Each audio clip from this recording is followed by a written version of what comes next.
नमस्कार दोस्तों, आपका स्वागत है केटीवी स्टोरी में। आज मैं आपको एक ऐसी कहानी सुनाने जा रहा हूँ जो सिर्फ एक गांव की नहीं बल्कि हर उस जगह की है जहां आस्था के नाम पर अंधविश्वास पनपता है। ये कहानी है उन मासूमों की जो भगवान की तलाश में इंसानों को भगवान मान बैठे और फिर कैसे वही भगवान उनके जीवन के सबसे बड़े राक्षस बन गए। तो सुनिए, ढोंगियों का धंधा, एक गांव की चुप्पी, एक बेटी की जिद और एक बाबा की काली सच्चाई। एक सुदूर गांव, मन गांव में जिंदगी सीधी सादी थी। मिट्टी के घर, कच्चे रास्ते, हरे भरे खेत और सुबह की हवा में गोबर के उपलों की गंध। सब कुछ वैसा ही था जैसा पीढ़ियों से चला आ रहा था। गांव वाले भोले थे, मेहनत कश थे और अपने देवी देवताओं पर अटूट विश्वास रखते थे। गांव में एक पुराना पीपल का पेड़ था जिसे सभी लोग पूजते थे और कहते थे कि वहां शक्तिशाली आत्मा वास करती है। लोग वहां तेल का दीपक जलाते, नारियल चढ़ाते और मन्नतें मानते। लेकिन पिछले कुछ महीनों से गांव की फिजा में एक अजीब सा सन्नाटा पसरने लगा था। एक दिन सुबह सुबह गांव की सीमा पर उस पुराने पीपल के पेड़ के पास एक अजीब सा दृश्य देखने को मिला। एक काले वस्त्रों में लिपटा हुआ लंबी जटाओं वाला आदमी ध्यान की मुद्रा में बैठा था। उसकी आंखें बंद थी और माथे पर त्रिपुंड तिलक था। उसके चारों ओर धूप पत्तियों की महक थी और उसके पास एक त्रिशूल घड़ा हुआ था। गांव के कुछ बच्चे जो वहां आमतौर पर खेला करते थे, भागते हुए गांव में आकर चिल्लाए, कोई बाबा जी आए हैं पीपल वाले पेड़ के पास। गांव वालों की भीड़ धीरे धीरे वहां इकट्ठा होने लगी। किसी ने कहा, लगता है कोई सिद्ध पुरुष है, तो किसी ने कहा, शायद जंगल से आए हैं, तपस्वी है। बाबा ने धीरे धीरे आंखें खोली और अपनी भारी आवाज में बोले, हे भक्तों, परम शक्ति के आदेश से मैं यहाँ आया हूँ। यह स्थान पवित्र है, लेकिन कुछ अशुभ शक्तियां इसे कलुषित कर रही हैं। मैं यहाँ साधना करूंगा और इस गांव को संकटों से मुक्त करूंगा। गांव वाले अक रह गए। कोई उनके पैरों पर गिर पड़ा, कोई हाथ जोड़कर खड़ा हो गया। बाबा के चेहरे पर रहस्यमयी मुस्कान थी। गांव के एक वृद्ध हरिराम, जो हर चीज पर विश्वास कर लेते थे, सबसे पहले बाबा के चरणों में बैठ गए। उन्होंने अपने बेटे की बीमारी के बारे में बताया। बाबा ने अपनी आंखें बंद की, कुछ मंत्र बुदबुदाए और बोले, तुम्हारा बेटा अब ठीक हो जाएगा। कल सुबह उसे तुलसी के पत्तों में मेरा दिया हुआ राख मिलाकर पिलाना। अगले दिन जब हरिराम का बेटा सच में थोड़ा बेहतर महसूस करने लगा तो पूरे गांव में हल्ला मच गया। बाबा सच्चे हैं, चमत्कारी है। अब हर कोई बाबा से अपनी समस्याओं का समाधान मांगने आने लगा। कोई अपने खेत में फसल खराब होने की बात करता, कोई बेटे की नौकरी की चिंता करता, कोई अपनी शादी की रुकावटें। बाबा हर किसी को अलग अलग उपाय देते, कभी नींबू मिर्च, कभी मिट्टी में गाड़ने वाला धागा और कभी अपने झोले से निकाली हुई भस्म। लोग आंख मूंदकर भरोसा करने लगे। कुछ ही दिनों में गांव वालों ने बाबा के लिए वही पीपल का पेड़ के पास एक कुटिया बना दी और वहां दान दक्षिणा, हल, दूध, घी, कपड़े लाकर चढ़ाने लगे। बाबा के चारों ओर एक अजीब सा माहौल बनने लगा, एक डर और एक श्रद्धा का मिश्रण। बाबा ने हर गुरुवार को विशेष दरबार लगाना शुरू कर दिया, जहां वे सिर्फ उन्हीं लोगों से मिलते जो चुपचाप एक चांदी का सिक्का चढ़ाते। यह धीरे धीरे एक नियम बन गया। बाबा हर किसी को बताते कि उनके पास दिव्य शक्तियां हैं और वे लोगों के पिछले जन्म की घटनाएं भी देख सकते हैं। उन्होंने गांव की एक विधवा महिला को बुलाकर उसके मरे हुए पति के बारे में बताया और ऐसा विवरण दिया कि महिला सन्य रह गई। असल में ये सारी बातें बाबा को गांव के बच्चों से ही पता चल जाती थी, जो उन्हें खेलक में सब कुछ बता देते थे। बाबा बड़े चालाकी से उन सूचनाओं का इस्तेमाल चमत्कार दिखाने में करते। लेकिन जितना गांव बाबा के प्रभाव में डूबता जा रहा था, उतना ही कुछ लोग भीतर ही भीतर असहज महसूस करने लगे। गांव के मास्टर जी पारस बाबू, जो शहर से पढ़े लिखे होकर लौटे थे, उन्होंने देखा कि बाबा के आने के बाद से गांव की सोच बदल रही है। लोग मेहनत छोड़कर चमत्कारों की आस में जीने लगे हैं। हर छोटी बड़ी बात के लिए बाबा के पास जाना आम बात हो गई थी।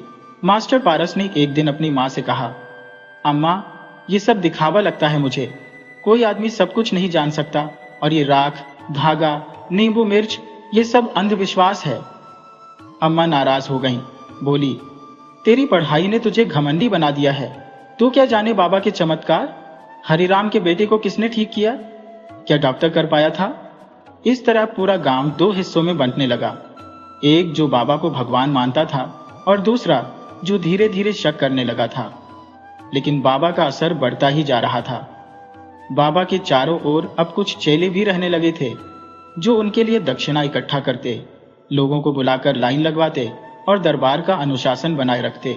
और फिर एक रात जब सब सो रहे थे, गांव के सुदूर हिस्से से एक औरत की चीख सुनाई दी। सब लोग जागे दौड़कर वहां पहुंचे, लेकिन वहां कुछ नहीं मिला, बस मिट्टी पर अजीब निशान थे। बाबा ने अगले दिन कहा, यह अशुभ आत्माओं की चाल है। मेरी साधना सफल हो रही है, इसलिए बाधाएं आएंगी। और लोगों ने फिर श्रद्धा से सिर झुका दिया। लेकिन उस चीख की गूंज मास्टर पारस के दिल में बैठ गई।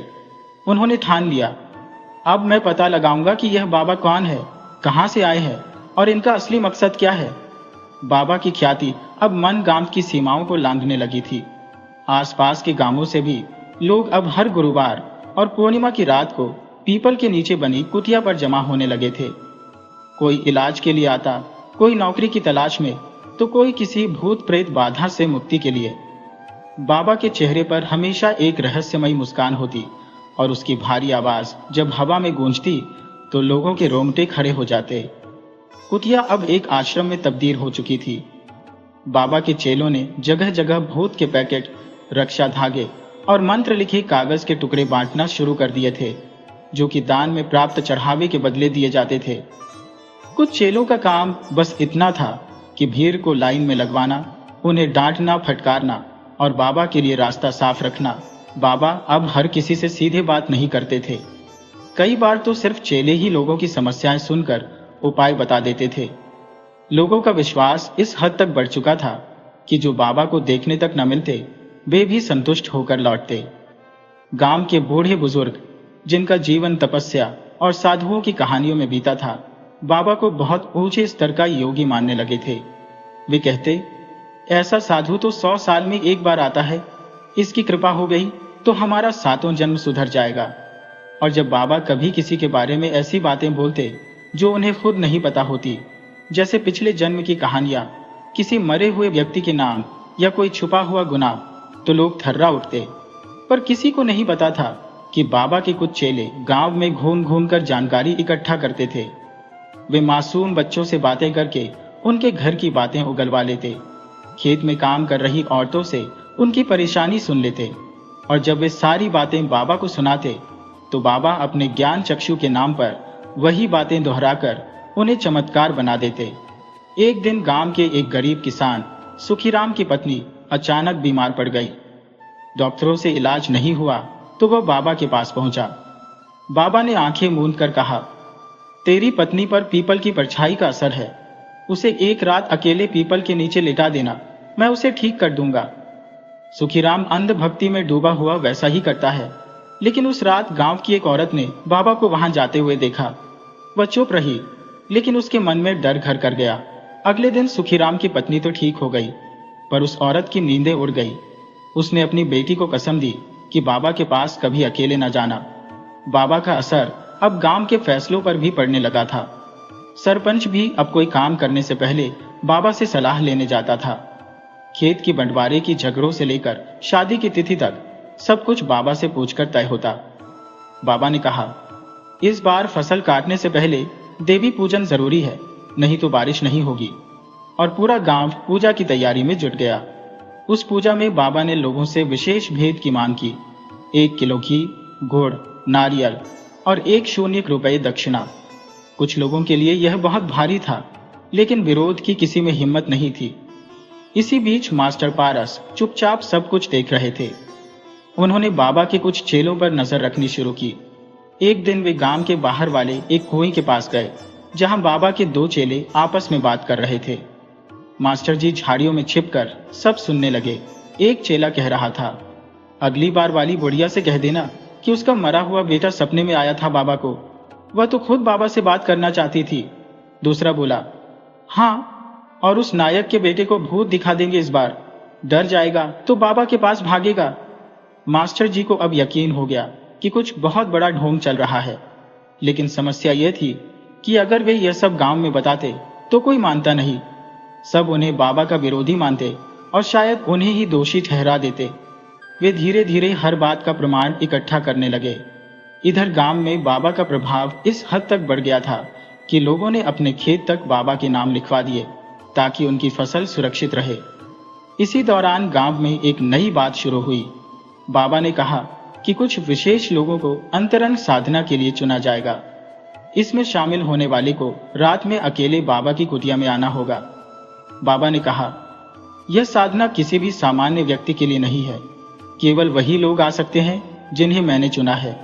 बाबा के चेले उन लोगों के नाम लेकर घर घर सूचना देने लगे।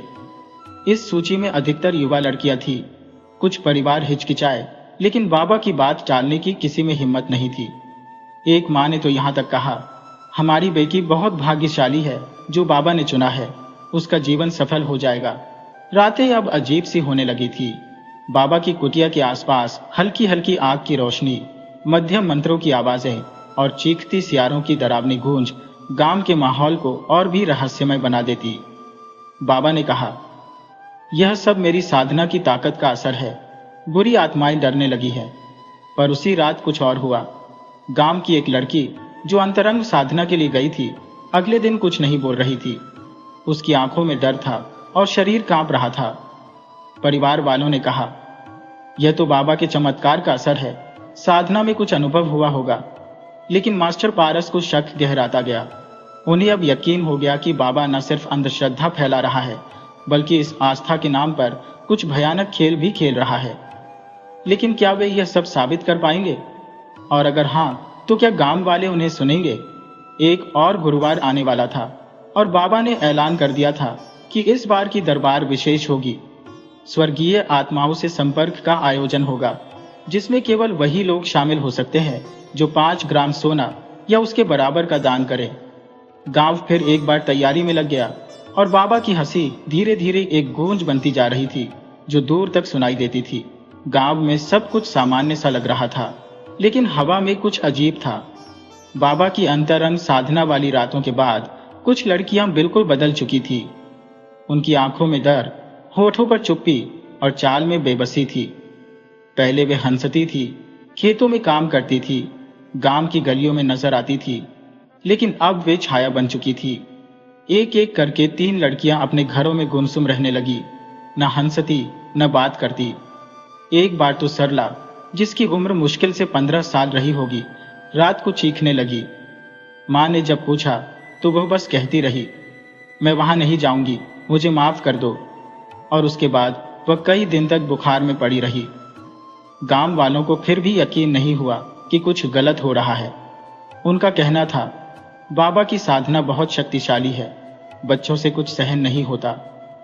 ये बातें बाबा के चेलों ने ही फैलाई थी और अब हर कोई वही दोहराता जा रहा था। मास्टर पारस अब बहुत कुछ समझ चुके थे, लेकिन उनके पास ठोस सबूत नहीं था। उन्होंने मन में ठान लिया कि अब कुछ बड़ा करना होगा।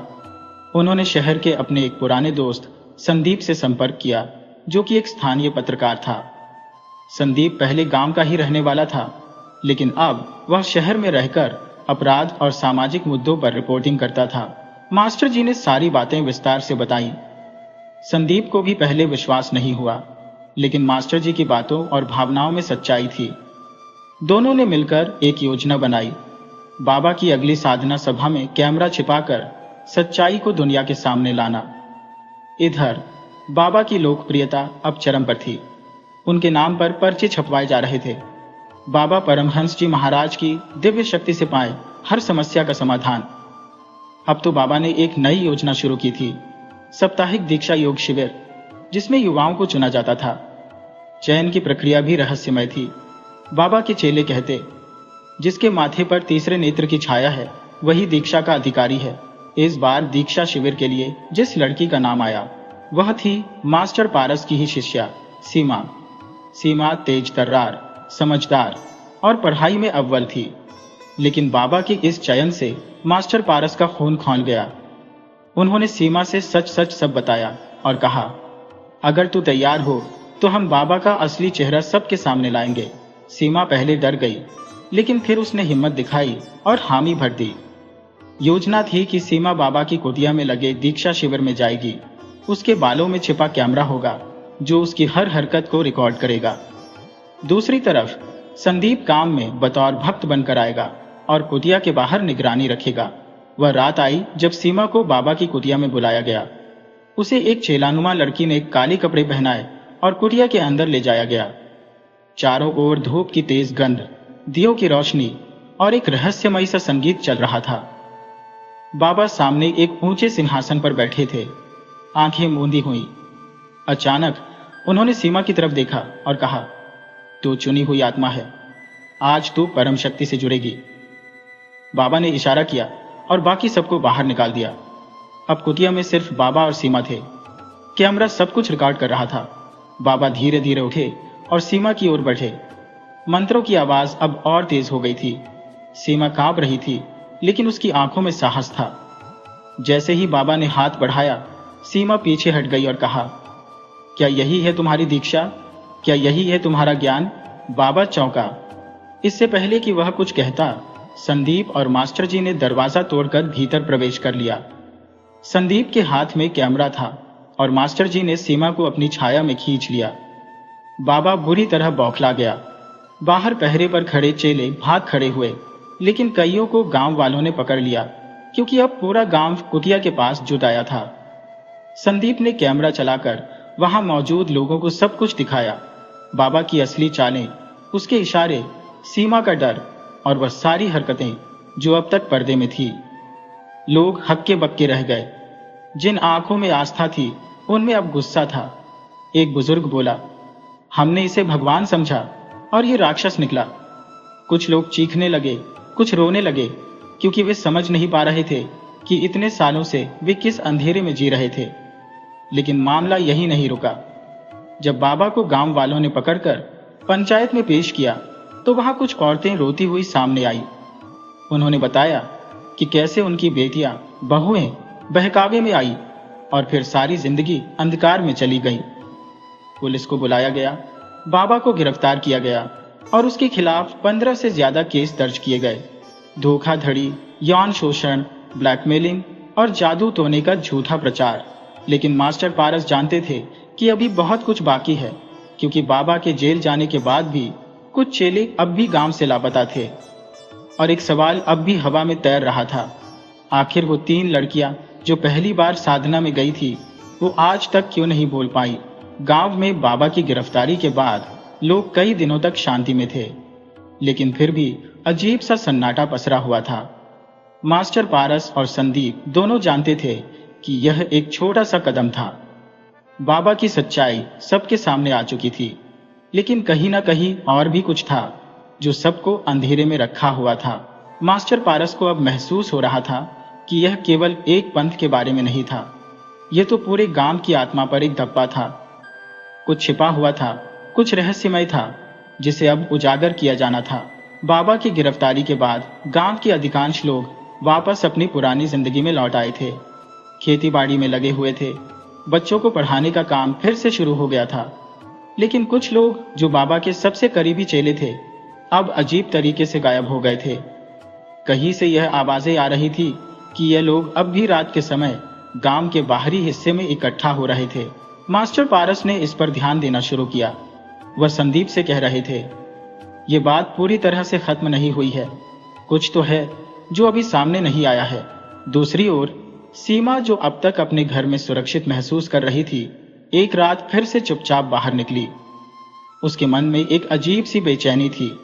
उसे याद आया कि वह दीक्षा के समय बाबा से जुड़ी उस मूरत के बारे में बहुत सोच रही थी।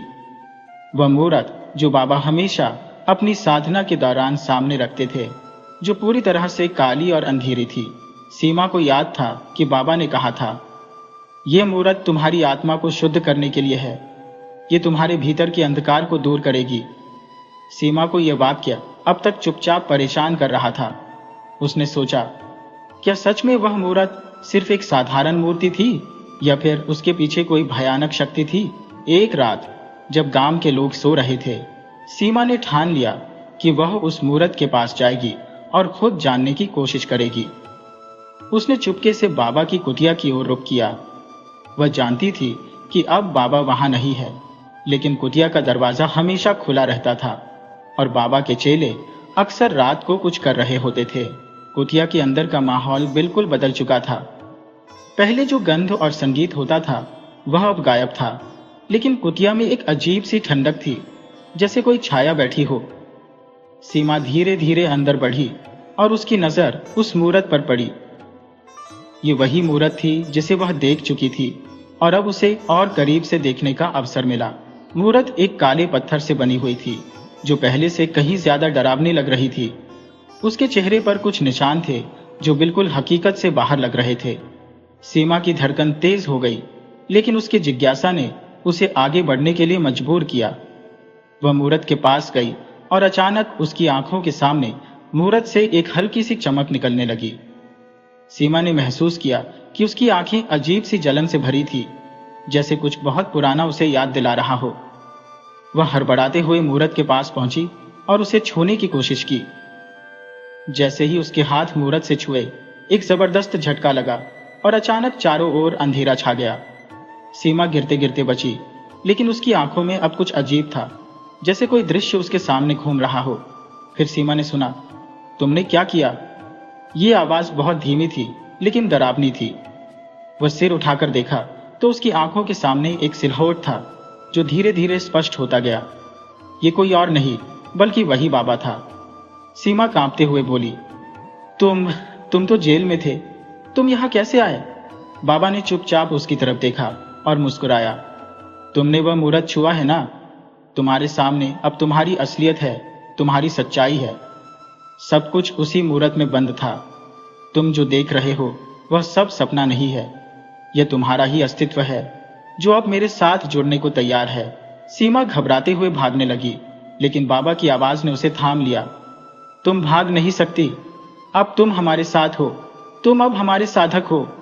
सीमा कांपते हुए वापस मुड़ी और बाबा की तरफ देखा। तुमने हमें धोखा दिया, हम सब तुम्हारे जाल में फंस गए थे।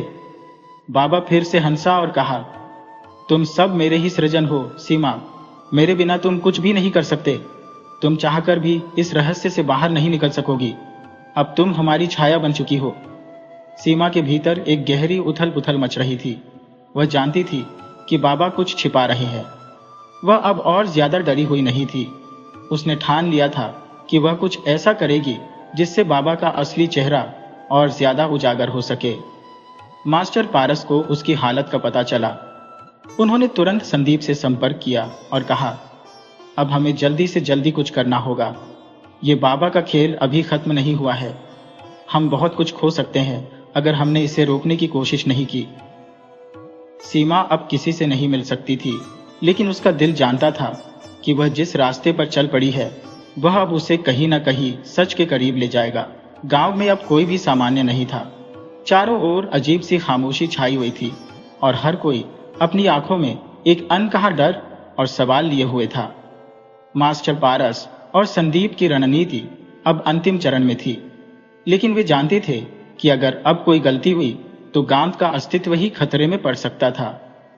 बाबा और उनके चेले अब बहुत ज्यादा ताकतवर हो चुके थे। सीमा की जिज्ञासा और उसके द्वारा छुए गए मूरत ने एक अनदेखी शक्ति को उजागर कर दिया था और अब वह शक्ति हर जगह फैली हुई थी।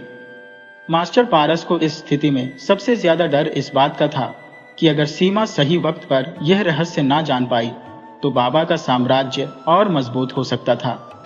सीमा अब अपनी सोच के साथ अकेली नहीं थी। उसका दिल जान चुका था कि वह बाबा के जाल में बुरी तरह फंसी हुई है, लेकिन अब उसे कुछ ऐसा करना था जिससे बाबा की सच्चाई सबके सामने आ सके। उसने संदीप से मिलने का फैसला किया, लेकिन उसके मन में यह डर था कि कहीं बाबा उसकी हर एक चाल को पहचान ना ले।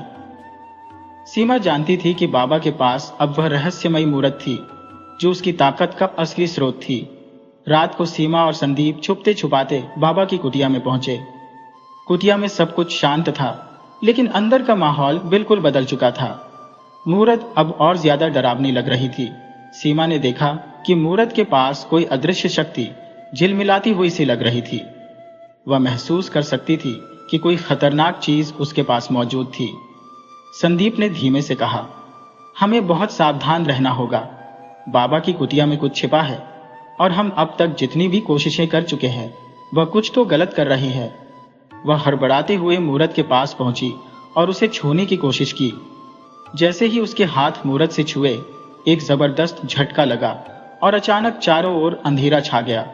सीमा गिरते गिरते बची, लेकिन उसकी आंखों में अब कुछ अजीब था, जैसे कोई दृश्य उसके सामने घूम रहा हो।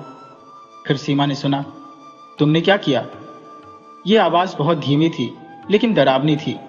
वह सिर उठाकर देखा तो उसकी आंखों के सामने एक सिलहूट था जो धीरे धीरे स्पष्ट होता गया।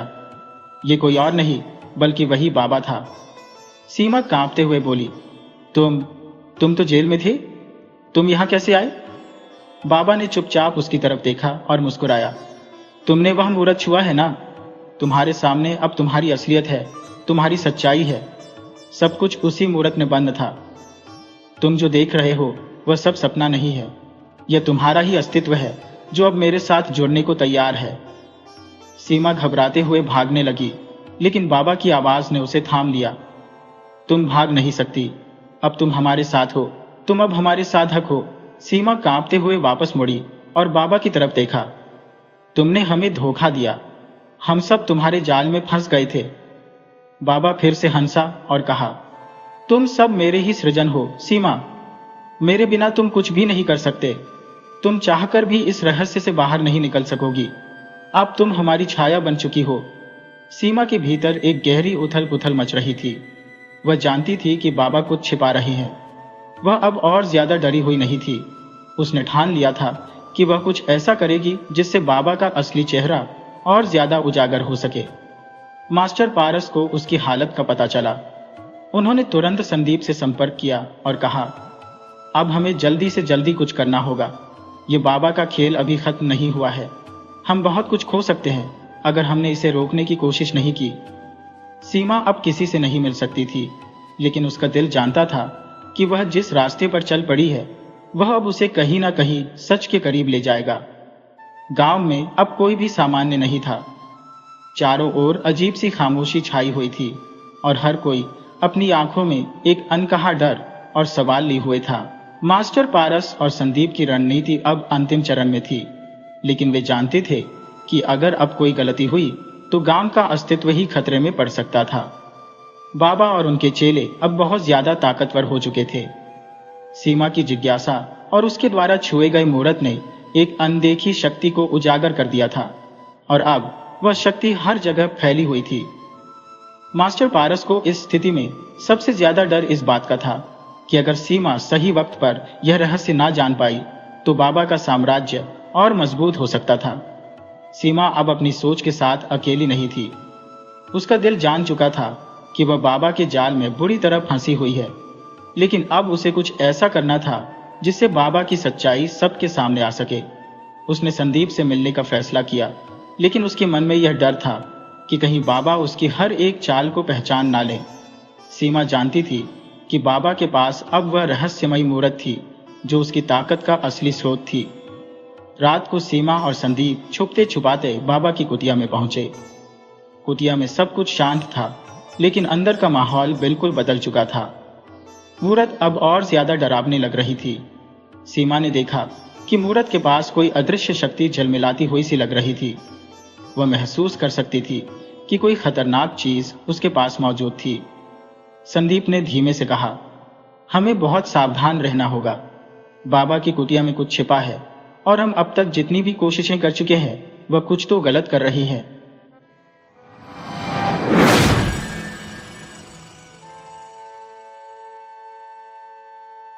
ये कहानी सदियों पुरानी है। जब एक गांव में सोमनाथ नाम का एक किसान अपनी पत्नी के साथ रहता था। उनका जीवन खुशहाल था, पर एक बड़ी चिंता थी कि उनके कोई बच्चा नहीं था। सालों तक जब कोई संतान नहीं हुई तो सोमनाथ ने दूसरी शादी करने का फैसला किया। कुछ समय बाद उसकी दूसरी पत्नी सुधा ने एक खूबसूरत बच्ची को जन्म दिया। वह बच्ची इतनी कोमल और मनमोहक थी कि लगता था जैसे स्वर्ग से कोई अप्सरा धरती पर आ गई हो। किसान और उसकी पत्नी ने उसका नाम मीना रखा। मीना के जन्म से ही घर में खुशियों की बहार आ गई। उसकी मां सुधा उसे बड़े प्यार से पाल रही थी लेकिन उनकी इन खुशियों को किसी की नजर लग गई। सोमनाथ की पहली पत्नी मालती, जो पहले से ही संतान न होने के कारण परेशान थी, अब इस छोटी बच्ची को देखकर और भी ज्यादा ईर्ष्या से भर गई। वह उस बच्ची को देखना भी पसंद नहीं करती थी। सोमनाथ अपनी बेटी और दूसरी पत्नी सुधा को बड़े प्यार से रखता था, जिससे मालती के अंदर जलन बढ़ती जा रही थी। कुछ दिनों के बाद जब छोटी बच्ची धीरे धीरे चलने लगी और उसका पिता उसे और भी ज्यादा प्यार करने लगा, तो मालती को लगने लगा कि यह बच्ची उसे उसके पति से दूर कर रही है। धीरे धीरे वह मासूम बच्ची की दुश्मन बन गई और हमेशा सोचती कि कैसे भी करके इस बच्ची को रास्ते से हटा दिया जाए। एक दिन जब सुधा किसी काम से घर से बाहर गई थी और सोमनाथ अपने खेतों में काम कर रहा था, तो मालती को अच्छा मौका मिल गया। उसने छोटी बच्ची को अपनी गोद में उठाया और उसे लेकर जंगल की तरफ निकल गई। वह मन में सोच रही थी कि अगर यह बच्ची मेरी दुनिया से चली जाए तो मेरी सारी परेशानियां खत्म हो जाएंगी। धीरे धीरे चलते हुए वह जंगल में पहुंच गई, जहां दूर दूर तक कोई नहीं था। केवल पक्षियों और पत्तों की आवाज सुनाई दे रही थी। मालती ने अपने चारों ओर नजर दौड़ाई और जब उसे यकीन हो गया कि कोई उसे देख नहीं रहा, तो उसने बच्ची को अपनी गोद से उठाकर झाड़ियों के बीच पटक दिया। छोटी बच्ची जमीन पर गिरते ही जोर जोर से रोने लगी, लेकिन मालती के मन में बिल्कुल भी दया नहीं आई। उसने एक बार भी पीछे मुड़कर नहीं देखा और जल्दी जल्दी अपने गांव वापस लौट गई, जैसे कुछ हुआ ही ना हो।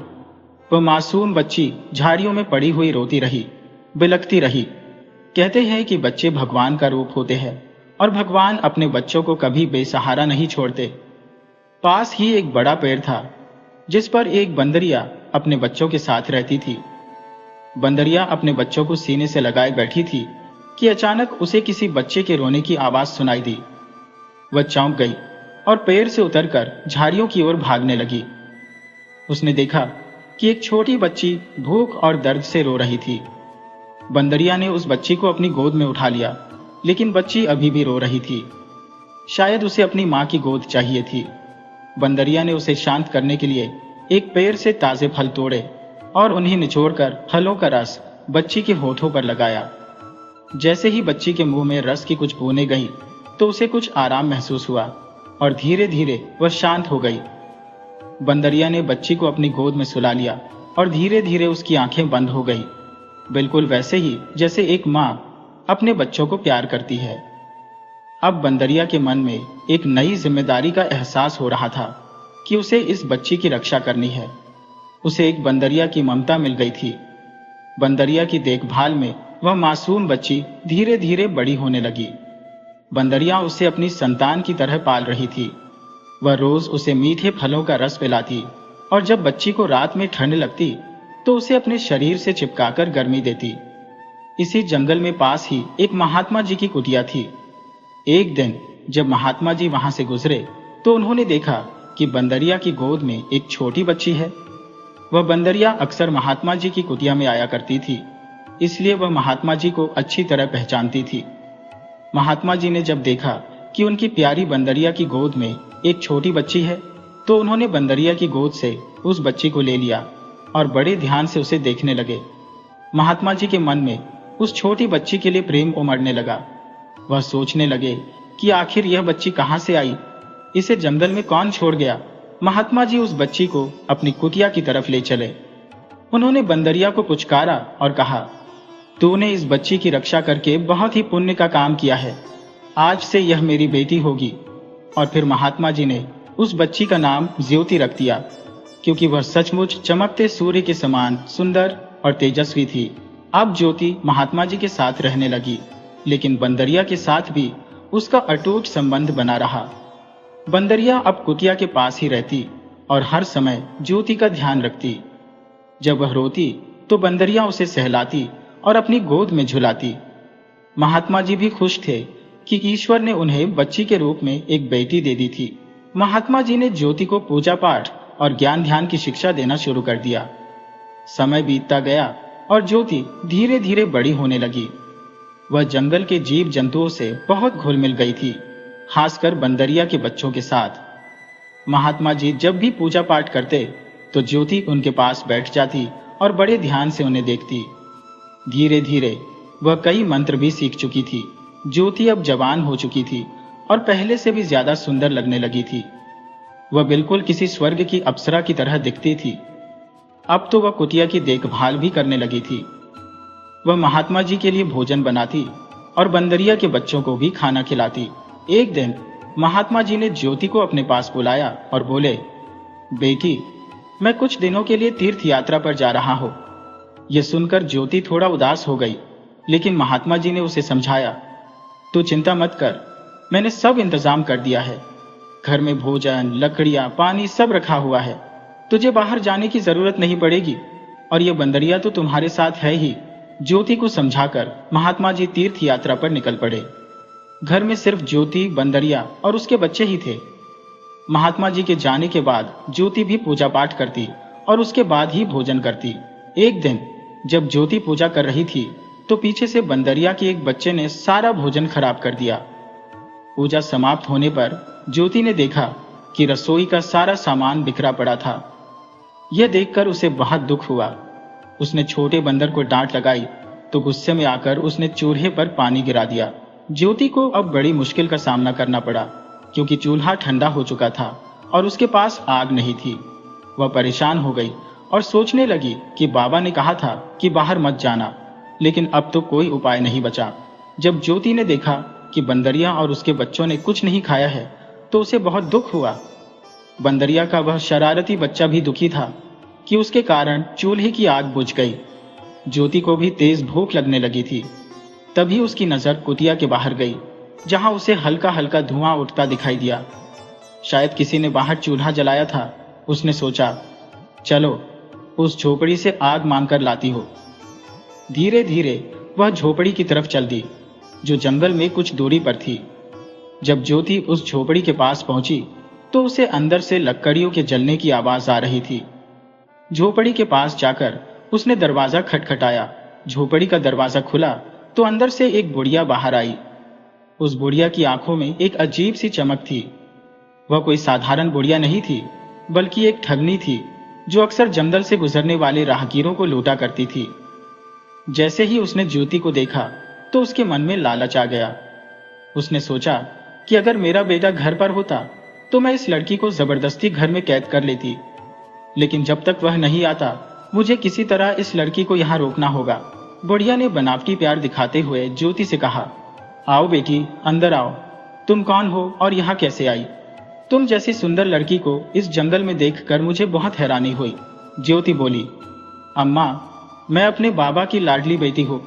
वह बहुत नेक इंसान है और अभी तीर्थ यात्रा पर गए हैं। मैं घर पर अकेली थी और गलती से चूल्हे की आग बुझ गई। तुम मुझे थोड़ी सी आग दे दो ताकि मैं खाना बना सकूं।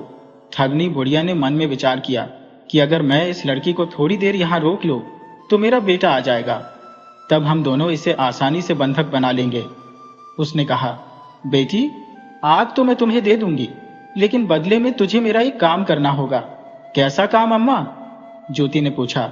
बुढ़िया ने कहा, बेटी, मैं बहुत बूढ़ी हूँ और कमजोर हो चुकी हूँ।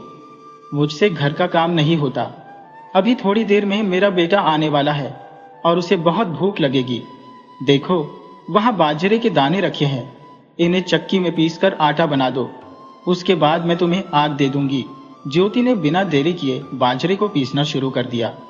जब आटा तैयार हो गया तो वह बुढ़िया के पास आई और बोली, अम्मा, मैंने आटा पीस दिया है, अब तुम मुझे जल्दी से आग दे दो, मुझे घर लौटना है। बुढ़िया ने फिर से बहाना बनाया, बेटी, तू तो बहुत मेहनती और अच्छी लड़की है, लेकिन देख मेरा घर कितना गंदा पड़ा है, मुझसे साफ सफाई नहीं होती। तो मेरा एक काम कर दे, बस झाड़ू लगा दे। ज्योति को यह काम भी बड़ा नहीं लगा। उसने झाड़ू उठाया और घर की सफाई कर दी। बुढ़िया बार बार घर के दरवाजे की तरफ देख रही थी, क्योंकि उसे अपने बेटे के लौटने का इंतजार था। लेकिन उसे चिंता थी कि अगर उसका बेटा देरी से आया तो यह लड़की कहीं चली न जाए। ज्योति बुढ़िया के पास आई और बोली, अम्मा, अब तो मैंने आपका सारा काम कर दिया, अब तो मुझे आग दे दो। बुढ़िया ने एक बार फिर चाल चली और बोली, प्यारी बेटी, तू कितनी अच्छी और भोली है। तू देख, मेरा कुआं सूख गया है, अगर तू मेरे लिए कुएं से थोड़ा सा पानी ला दे तो मैं तेरी बहुत आभारी रहूंगी। मैं तुझे आग भी दे दूंगी। अब ज्योति को थोड़ा संदेह हुआ, लेकिन उसने कुछ नहीं कहा। वह जल्दी से घड़ा उठाकर कुएं से पानी लेकर आ गई। अब ज्योति ने साफ साफ बुढ़िया से कहा, अम्मा, आप चाहे मुझे आग दो या न दो, मैं तो अपने घर जा रही हूँ। बुढ़िया जानती थी कि अगर अब उसने ज्योति को रोकने की कोशिश की तो वह भाग सकती है। उसने ज्योति से कहा, अच्छा बेटी, मैं तुझे आग दे देती हूँ। तूने मेरा इतना काम किया है तो उसके बदले में तू यह बाजरे की पोटली ले जा, इसका आटा बना लेना और साथ ही यह 2 लड्डू भी रख ले। घर पहुंचकर इन्हें खा लेना। ज्योति ने खुशी से बाजरे की पोटली और लड्डू रख लिए और आग लेकर अपने घर की तरफ चली गई। असल में बुढ़िया ने जो बाजरे की पोटली ज्योति को दी थी उसमें छेद था। जब ज्योति बुढ़िया की झोपड़ी से चलते चलते अपने घर तक पहुंची तो रास्ते में पोटली से बाजरे के दाने बिखरते चले गए और जो 2 लड्डू बुढ़िया ने दिए थे वे साधारण लड्डू नहीं थे, बल्कि उनमें बेहोश कर देने वाली जड़ी बूटियां मिलाई गई थी। घर पहुंचकर ज्योति बहुत खुश थी, क्योंकि अब उसे आग मिल चुकी थी।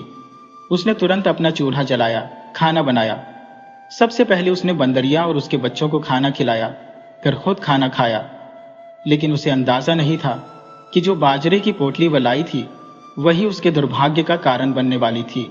उधर ठगनी बुढ़िया का बेटा, जो उसी की तरह एक ठग और लुटेरा था, देर रात जब अपने घर आया तो बुढ़िया ने उसे फटकार लगाई, अरे तू आज कहाँ मर गया था?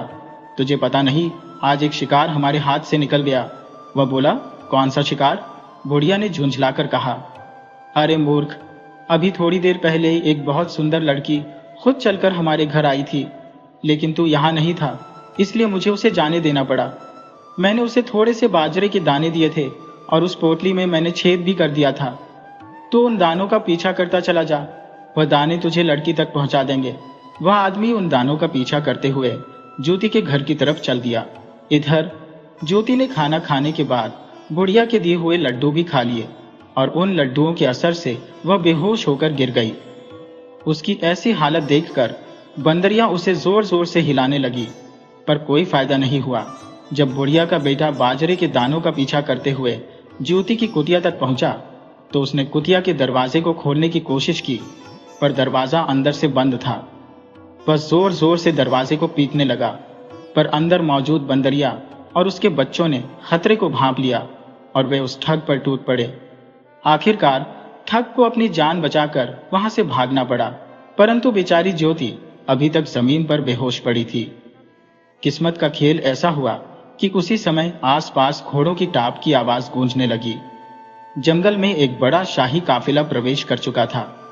यह कोई साधारण काफिला नहीं था, बल्कि राजा विक्रम सिंह का काफिला था, जो अपने मंत्रियों और सैनिकों के साथ जंगल में शिकार खेलने आया था।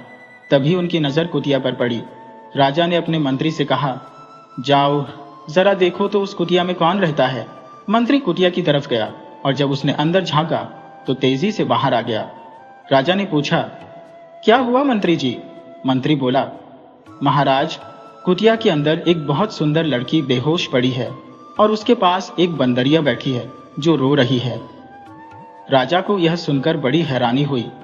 वह मंत्री के साथ कुटिया में पहुंच गया और देखा कि लड़की बेहोश पड़ी थी और बंदरिया उसके पास बैठी रो रही थी। राजा ने बंदरिया को पुचकारा और कहा, घबराओ मत, हम यहाँ तुम्हारी सहायता के लिए आए हैं।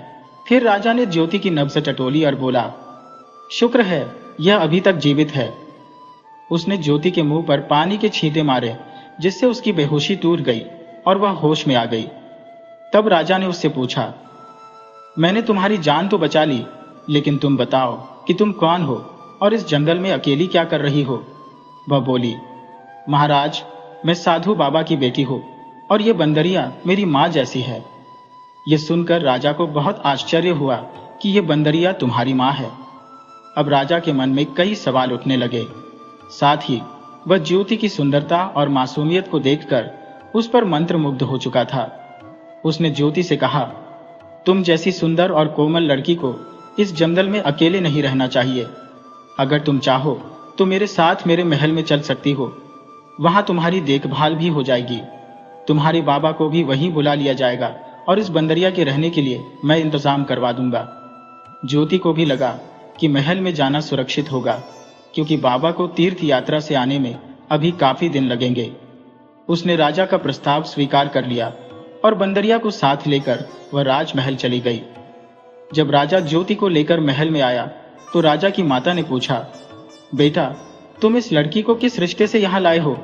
लोग तुम्हारे बारे में तरह तरह की बातें करेंगे। अगर तुम्हें सचमुच इससे प्यार है तो तुम इसे अपनी रानी बना लो। इससे इसका मान सम्मान भी बना रहेगा और किसी को कोई आपत्ति नहीं होगी। राजा को यह बात बहुत अच्छी लगी। वह तो पहले ही ज्योति की सुंदरता और मासूमियत पर फिदा हो चुका था। कुछ ही दिनों में उसने ज्योति से शादी कर ली। राजा की एक रानी पहले से भी थी। अब क्योंकि उसने ज्योति से शादी करके उसे अपनी दूसरी रानी बना लिया था, तो राजा ने उसके आराम के लिए एक दासी उसकी सेवा में लगा दी, जो एक बूढ़ी औरत थी। वह ज्योति से बहुत प्रेम करती थी और उसे अपनी बेटी की तरह मानती थी। एक दिन वह दासी ज्योति के पास आई और बोली, बेटी, मुझे तुमसे एक बात कहनी है। तुम्हारी जो सौतन है वह बहुत चतुर और चालाक औरत है। वह सिर्फ दिखाने के लिए तुमसे प्रेम करती है, लेकिन असल में वह तुम्हारी दुश्मन है। वह राजा के साथ तुम्हारा प्रेम सहन नहीं कर पा रही, इसलिए उससे सावधान रहना। ज्योति ने मुस्कुराकर कहा, अम्मा, तुम बेकार में चिंता करती हो। वह तो मेरी बड़ी बहन जैसी है। हम दोनों ही राजा की रानियां हैं, तो उसे मुझसे जलन क्यों होगी? दासी ने निराश होकर सिर हिलाया और कहा, बेटी, ये बात तुम अभी नहीं समझोगी। दासी को मालूम था कि ज्योति को महल की राजनीति समझने में अभी काफी समय लगेगा। राजा की बड़ी रानी को ज्योति का महल में आना और राजा का उससे प्रेम करना बिल्कुल पसंद नहीं था। वह ज्योति की सुंदरता से भी बहुत ईर्ष्या करती थी, लेकिन इतनी चालाक थी कि उसने अपने मन की जलन को ज्योति के सामने जाहिर नहीं होने दिया।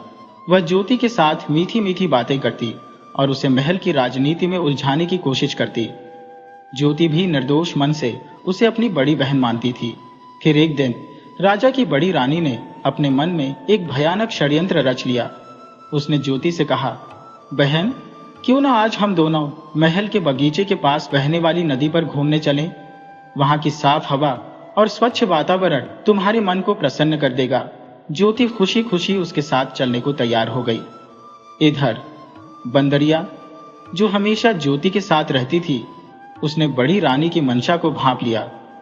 उसने ज्योति की साड़ी पकड़कर उसे रोकने की कोशिश की, पर ज्योति ने उसे डांटते हुए कहा, तुम्हें क्या परेशानी है? जब देखो मेरे पीछे पड़ी रहती हो। जाओ यहां से और हमें जाने दो। फिर दोनों रानियां महल के बगीचे के पास बहने वाली नदी के पास जा पहुंची। कुछ देर तक वहां घूमने के बाद बड़ी रानी बोली, आओ बहन, मैं तुम्हें इस नदी के साफ पानी में तुम्हारी परछाई दिखाती हूँ, जिसमें तुम और भी ज्यादा सुंदर दिखोगी। बेचारी ज्योति उसकी चिकनी चुपड़ी बातों में आ गई। जब ज्योति नदी के पानी में अपनी परछाई देखने के लिए झुकी तो पीछे से बड़ी रानी ने उसे नदी में धक्का दे दिया। ज्योति बहती हुई नदी में गिर गई और कुछ ही पलों में वह पानी में कहीं गायब हो गई। अब बड़ी रानी बहुत खुश थी कि उसके रास्ते का कांटा हमेशा के लिए हट गया। वह भागकर वापस महल में चली गई, जैसे कुछ हुआ ही ना हो। शाम के समय जब राजा विक्रम सिंह अपने महल में लौटे तो उन्हें एहसास हुआ कि ज्योति कहीं दिखाई नहीं दे रही। उन्होंने तुरंत महल के सेवकों से पूछा, हमारी प्यारी रानी ज्योति कहाँ है? लेकिन उन्हें कोई उत्तर नहीं मिला। तब राजा सीधा अपनी बड़ी रानी के पास गया और पूछा, क्या तुमने मेरी ज्योति को देखा है? तुम्हें उसके बारे में कुछ मालूम है? बड़ी रानी ने मासूम सा चेहरा बनाते हुए कहा, महाराज, मैंने तो उन्हें नहीं देखा, लेकिन यह बंदरिया जो हमेशा उसके साथ चिपकी रहती थी, कहीं ऐसा तो नहीं कि इसी बंदरिया ने उसे कोई नुकसान पहुंचा दिया हो? क्योंकि पशु तो आखिर पशु ही होता है। यह सुनकर राजा को भी लगने लगा कि यह बंदरिया ही ज्योति के गायब होने के लिए जिम्मेदार है। उसने सैनिकों को आदेश दिया, इस बंदरिया को बांधकर काल कोठरी में डाल दो। सैनिकों ने तुरंत राजा के आदेश का पालन किया। लेकिन अब राजा का मन बेचैन रहने लगा। उसका दिल कह रहा था कि ज्योति पर कोई मुसीबत आ गई है। अब राजा का मन बहुत दुखी रहने लगा। उसने पूरे नगर में ज्योति को ढूंढने के लिए सैनिक भेजे, लेकिन कहीं भी ज्योति का पता नहीं लगा। अब राजा की हालत और भी खराब हो गई। उसने खाना पीना छोड़ दिया। उसके दिल में सिर्फ एक ही सवाल था, मेरी ज्योति कहाँ चली गई? राजा हर रोज महल से निकलकर बगीचे में जाता और वहीं बैठकर अपनी ज्योति को याद करता। उधर जब महात्मा जी अपनी तीर्थ यात्रा पूरी करके अपनी कुटिया में पहुंचे तो उन्हें वहां अपनी बेटी नहीं दिखाई दी। कई दिनों तक वह ज्योति की तलाश में इधर उधर भटकते रहे। आखिरकार उन्हें पता लगा कि उनकी बेटी राजा विक्रम सिंह के साथ ब्याह दी गई है। तब महात्मा जी राजा विक्रम सिंह के महल में पहुंचे। राजा ने उन्हें पूरे सम्मान के साथ बिठाया और पूछा, महात्मा जी, आप कौन हैं और यहाँ कैसे आए? बाबा ने दुखी मन से कहा, मैं अपनी बेटी ज्योति को ढूंढ रहा हूँ। वह मेरी संतान की तरह थी। मैंने उसे जंगल में एक बंदरिया की देखरेख में छोड़ा था। मुझे मालूम हुआ है कि उसका विवाह आपके साथ हुआ है। यह सुनकर राजा चौंक गया और बोला, महात्मा जी, यह सच है कि आपकी बेटी ज्योति का विवाह मेरे साथ हुआ है। अब वह मेरी अर्धांगिनी बन चुकी है। लेकिन मेरा दुर्भाग्य है कि हम दोनों एक दूसरे से बिछड़ गए हैं। मैं उसे भुला नहीं पा रहा हूँ। महात्मा जी ने राजा की बात ध्यान से सुनी और कहा, राजन, मेरी बेटी इतनी सरल नहीं कि कोई उसे इतनी आसानी से मार दे। वह जप तप और ध्यान योग करने वाली लड़की है। मुझे पूरा विश्वास है कि वह इस दुनिया में जीवित है। अगर हम लोग उसे ढूंढेंगे तो अवश्य ही मिल जाएगी। पहले आप बताइए कि वह बंदरिया कहाँ है जो हमेशा मेरी बेटी के साथ रहती थी। तब राजा ने सैनिक को आदेश दिया, तुरंत उस बंदरिया को काल कोठरी से निकालकर यहाँ लाओ। राजा के आदेश पर सैनिक बंदरिया को लेकर महल में आ गए। महात्मा जी ने बंदरिया के सिर पर प्यार से हाथ फेरा और राजा से कहा, राजन, ये बंदरिया हमें ज्योति तक पहुंचाने में बहुत सहायता कर सकती है। इसके बाद बंदरिया महात्मा जी को खींचकर महल के बाहर ले जाने लगी। महात्मा जी बोले, राजन, ये बंदरिया अवश्य कुछ जानती है और हमें कुछ बताने का इशारा कर रही है। इसके पीछे पीछे चलना चाहिए। और फिर बंदरिया आगे आगे चलने लगी। महात्मा जी और राजा उसके पीछे पीछे। आखिरकार बंदरिया उन्हें बगीचे के पास बहने वाली नदी के पास ले आई और नदी की तरफ इशारा करने लगी। महात्मा जी बोले, राजन, अवश्य ही ज्योति का इस नदी के साथ कोई संबंध है। अंदेशा है कि ज्योति इस नदी में बह गई होगी, लेकिन मुझे विश्वास है कि वह अभी मरी नहीं। इसलिए मेरी आपसे प्रार्थना है कि आप अपने कुछ सैनिकों के साथ इस नदी के किनारे किनारे जितने भी गांव हैं, वहां ज्योति की तलाश करवाइए। अवश्य ही मेरी बेटी हमें मिल जाएगी। राजा ने तुरंत महात्मा जी के आदेश का पालन किया और अपने सैनिकों को बुलाकर कहा, इस नदी के किनारे किनारे जितने भी गांव हैं, उनमें जाकर ज्योति की तलाश करो। राजा, महात्मा जी और बंदरिया भी नदी के किनारे किनारे चलते हुए ज्योति को ढूंढने लगे। कई दिनों तक वे भटकते रहे। एक रात जब महात्मा जी और राजा नदी के किनारे खेमा गाड़कर आराम कर रहे थे, तो बंदरिया उनके पास आई और उन्हें अपने साथ चलने का इशारा करने लगी। वे दोनों तुरंत उसके पीछे पीछे चल दिए। तब राजा ने देखा कि सामने से एक लड़की नदी से पानी भरकर एक तरफ चली जा रही थी। राजा ने जब उसे गौर से देखा तो वह लड़की कोई और नहीं बल्कि ज्योति ही थी। राजा ने उसे आवाज लगाई और उसके पीछे दौड़ा, परंतु उस लड़की ने मुड़कर नहीं देखा और तेजी से अपने घर के अंदर चली गई। राजा दौड़ते हुए उस घर के दरवाजे तक पहुंचा और दरवाजा खटखटाया। अंदर से एक औरत बाहर निकली और पूछा, कहिए, आप कौन हैं और क्या चाहते हैं? राजा बोला, अभी अभी मेरी पत्नी ज्योति इस घर के अंदर गई है। मैं उससे मिलना चाहता हूँ। उस औरत ने जवाब दिया, यहाँ तो सिर्फ मैं और मेरी बेटी रहते हैं। राजा ने कहा, नहीं, वह मेरी पत्नी ज्योति है। आप एक बार मुझे उससे मिलवा दीजिए। ठीक उसी समय बंदरिया भी पीछे पीछे आ चुकी थी। घर का दरवाजा खुला देखकर वह अंदर चली गई तो सामने ही ज्योति थी। बंदरिया को देखते ही ज्योति की आंखों में आंसू आ गए और उसने बंदरिया को गले से लगा लिया। माँ, माँ कहकर रोने लगी। राजा और उस औरत ने यह दृश्य देखा तो वे भी अंदर आ गए। पीछे पीछे महात्मा जी भी वहां पहुंच चुके थे। राजा ने ज्योति से पूछा, मुझे पक्का विश्वास था कि तुम जीवित हो, परंतु तुम लौटकर महल क्यों नहीं आई? तब ज्योति ने अपनी आप बीती बताते हुए कहा, राजन, मैं ऐसे महल में नहीं रहना चाहूंगी जहां ईर्ष्या और द्वेष के कारण लोग एक दूसरे के दुश्मन हो। आपकी बड़ी रानी ने मुझे जान से मारने के लिए नदी में धक्का दे दिया था, लेकिन मैं मरी नहीं।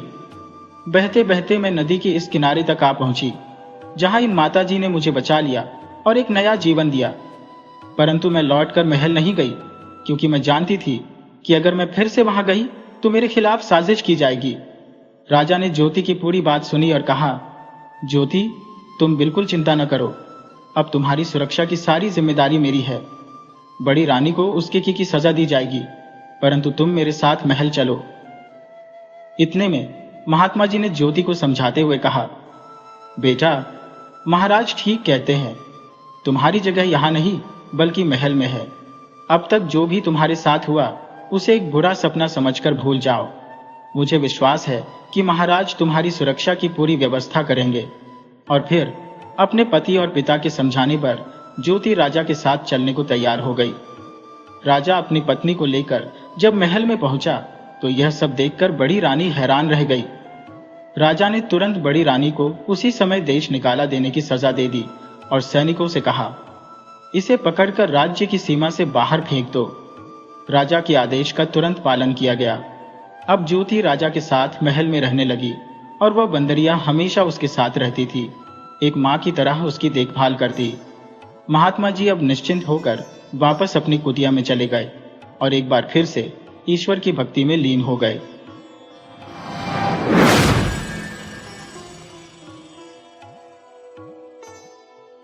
एक जमाने की बात है, उत्तर प्रदेश के एक छोटे से गांव में विशाल अपने माता पिता के साथ निवास करता था।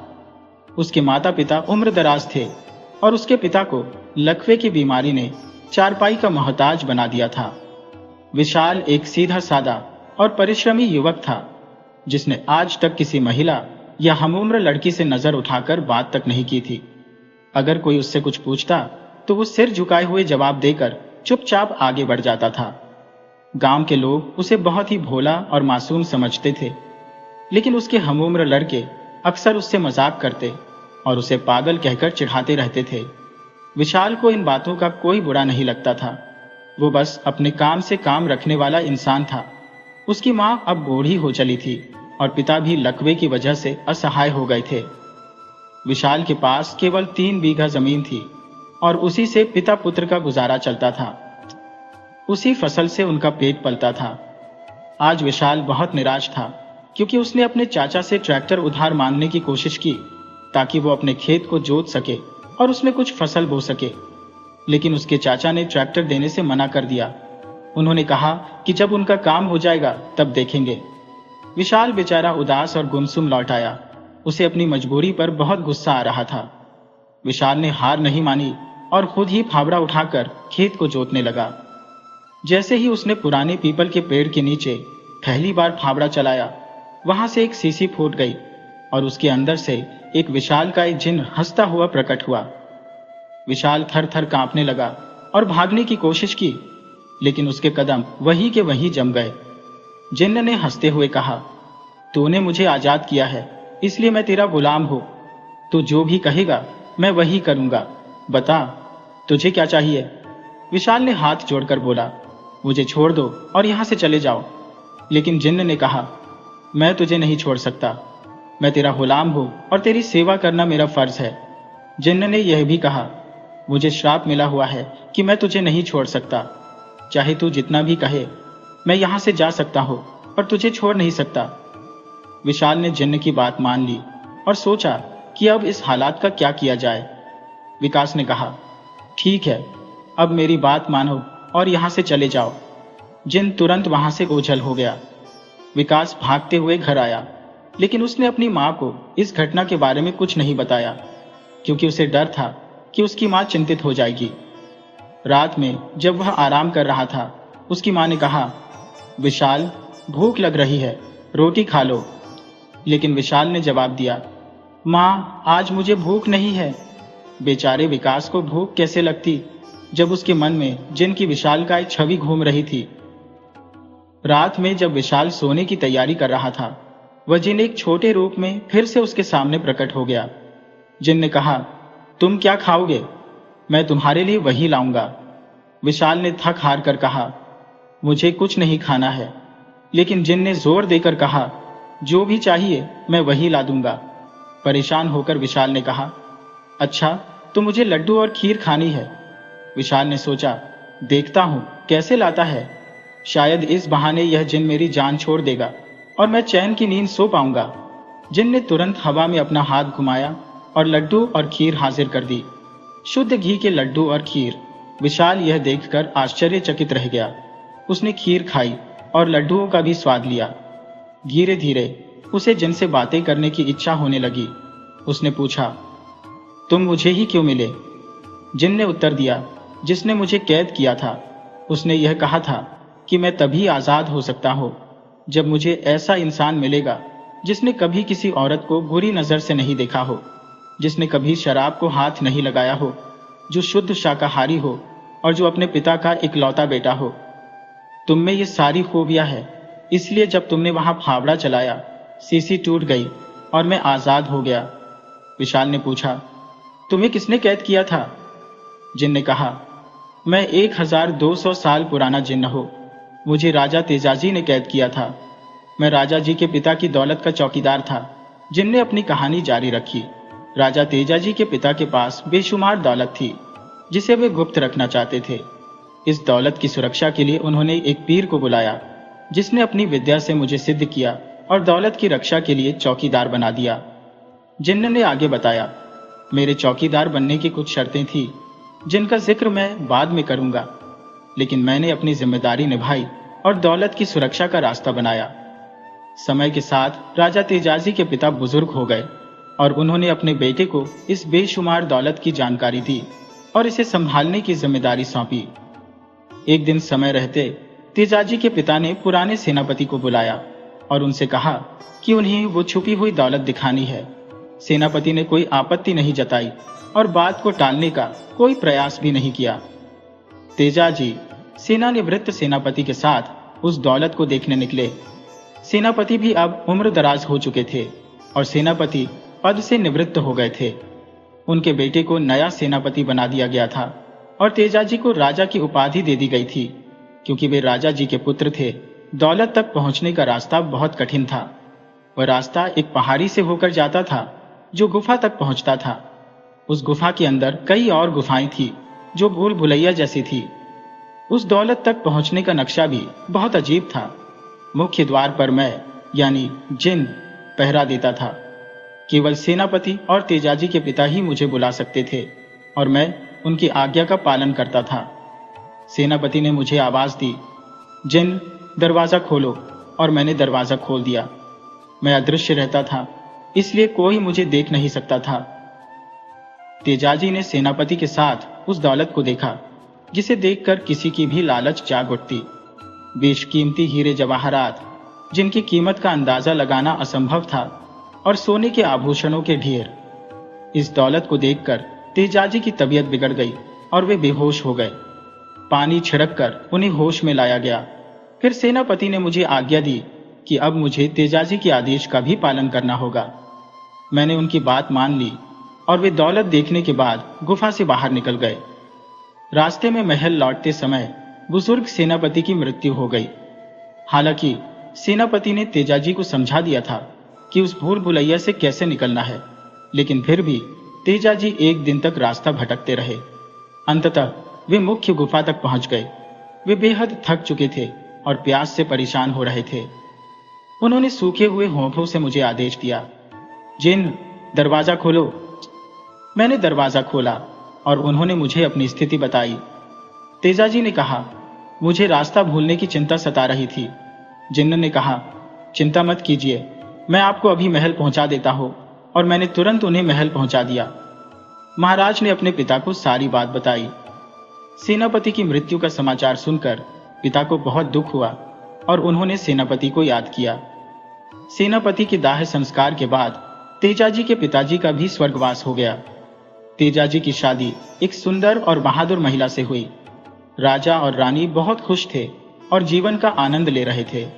लेकिन एक दिन किसी बात पर राजा और रानी में बहस हो गई। दोनों में प्रतिस्पर्धा छिड़ गई कि किसके मायके में ज्यादा दौलत है।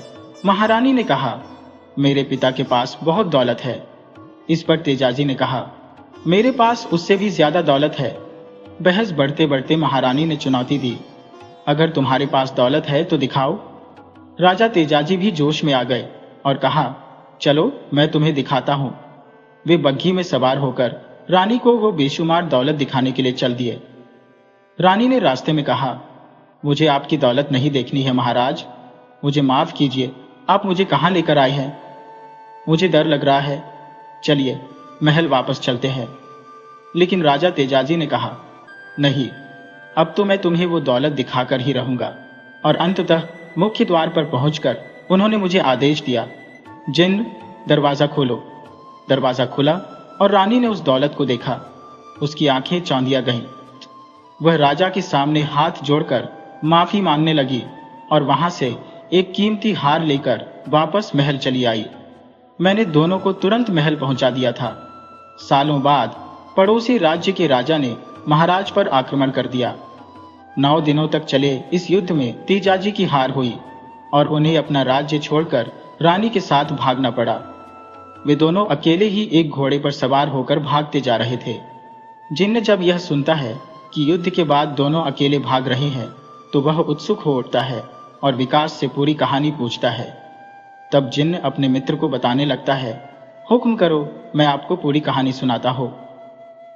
युद्ध के बाद राजा तेजाजी को बंदी बना लिया गया और उनके सेनापति का कहीं अता पता नहीं लगा। राजा जी को जेल में डाल दिया गया। विजेता राजा ने रानी जयंती का बहुत अपमान किया और उसे अपनी रानी बनने का प्रस्ताव रखा। रानी जयंती, जो तेजाजी की पत्नी थी, अपने पति को बचाने के लिए हर संभव प्रयास करती रही। एक दिन उसने निर्णय लिया और शत्रु राजा से कहा कि उसे अपने पति से एकांत में मिलने की अनुमति चाहिए और वह उससे अनुमति लेकर आपकी रानी बन जाएगी। शत्रु राजा ने सोचा, ठीक है, अगर ये मुझे पति के रूप में स्वीकार करती है तो अच्छा है, नहीं तो देख लेंगे। अगले दिन रानी जयंती को उनके पति से मिलने दिया गया। राजा से मिलते ही रानी जयंती अपने पति के गले लगकर बहुत रोई।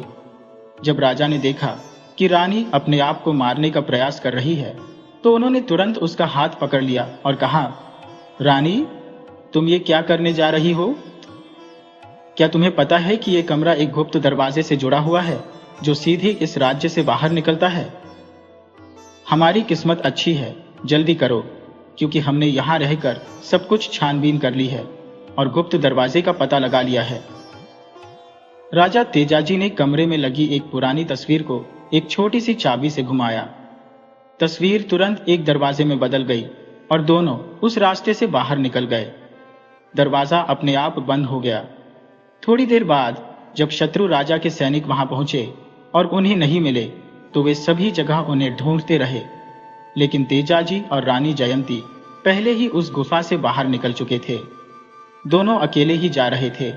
तभी रानी के मन में ख्याल आया, क्यों ना हम अपने उस खजाने का उपयोग करें जिसे उनके पिता ने मुसीबत के समय के लिए बचाकर रखा था। फिर क्या था, दोनों खजाना ढूंढने निकल पड़े। रानी जयंती और राजा तेजाजी को बहुत भूख और प्यास लग रही थी और वे भूख प्यास से व्याकुल हो चुके थे। इस हालत में वे नक्शा भी भूल गए थे।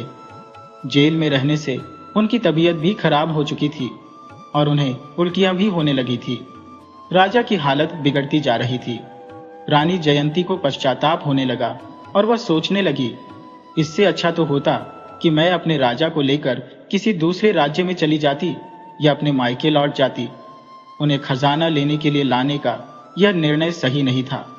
रोते बिलखते हुए रानी खुद को धीरज बंधाने लगी कि वह अपने पति को मायके ले जाती और उनके स्वस्थ होने तक इंतजार करती।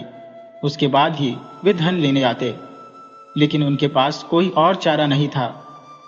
वे भूल भुलैया से लौट भी नहीं सकते थे। आखिरकार काफी खोजबीन के बाद उन्होंने मुख्य दरवाजे को खोज ही निकाला।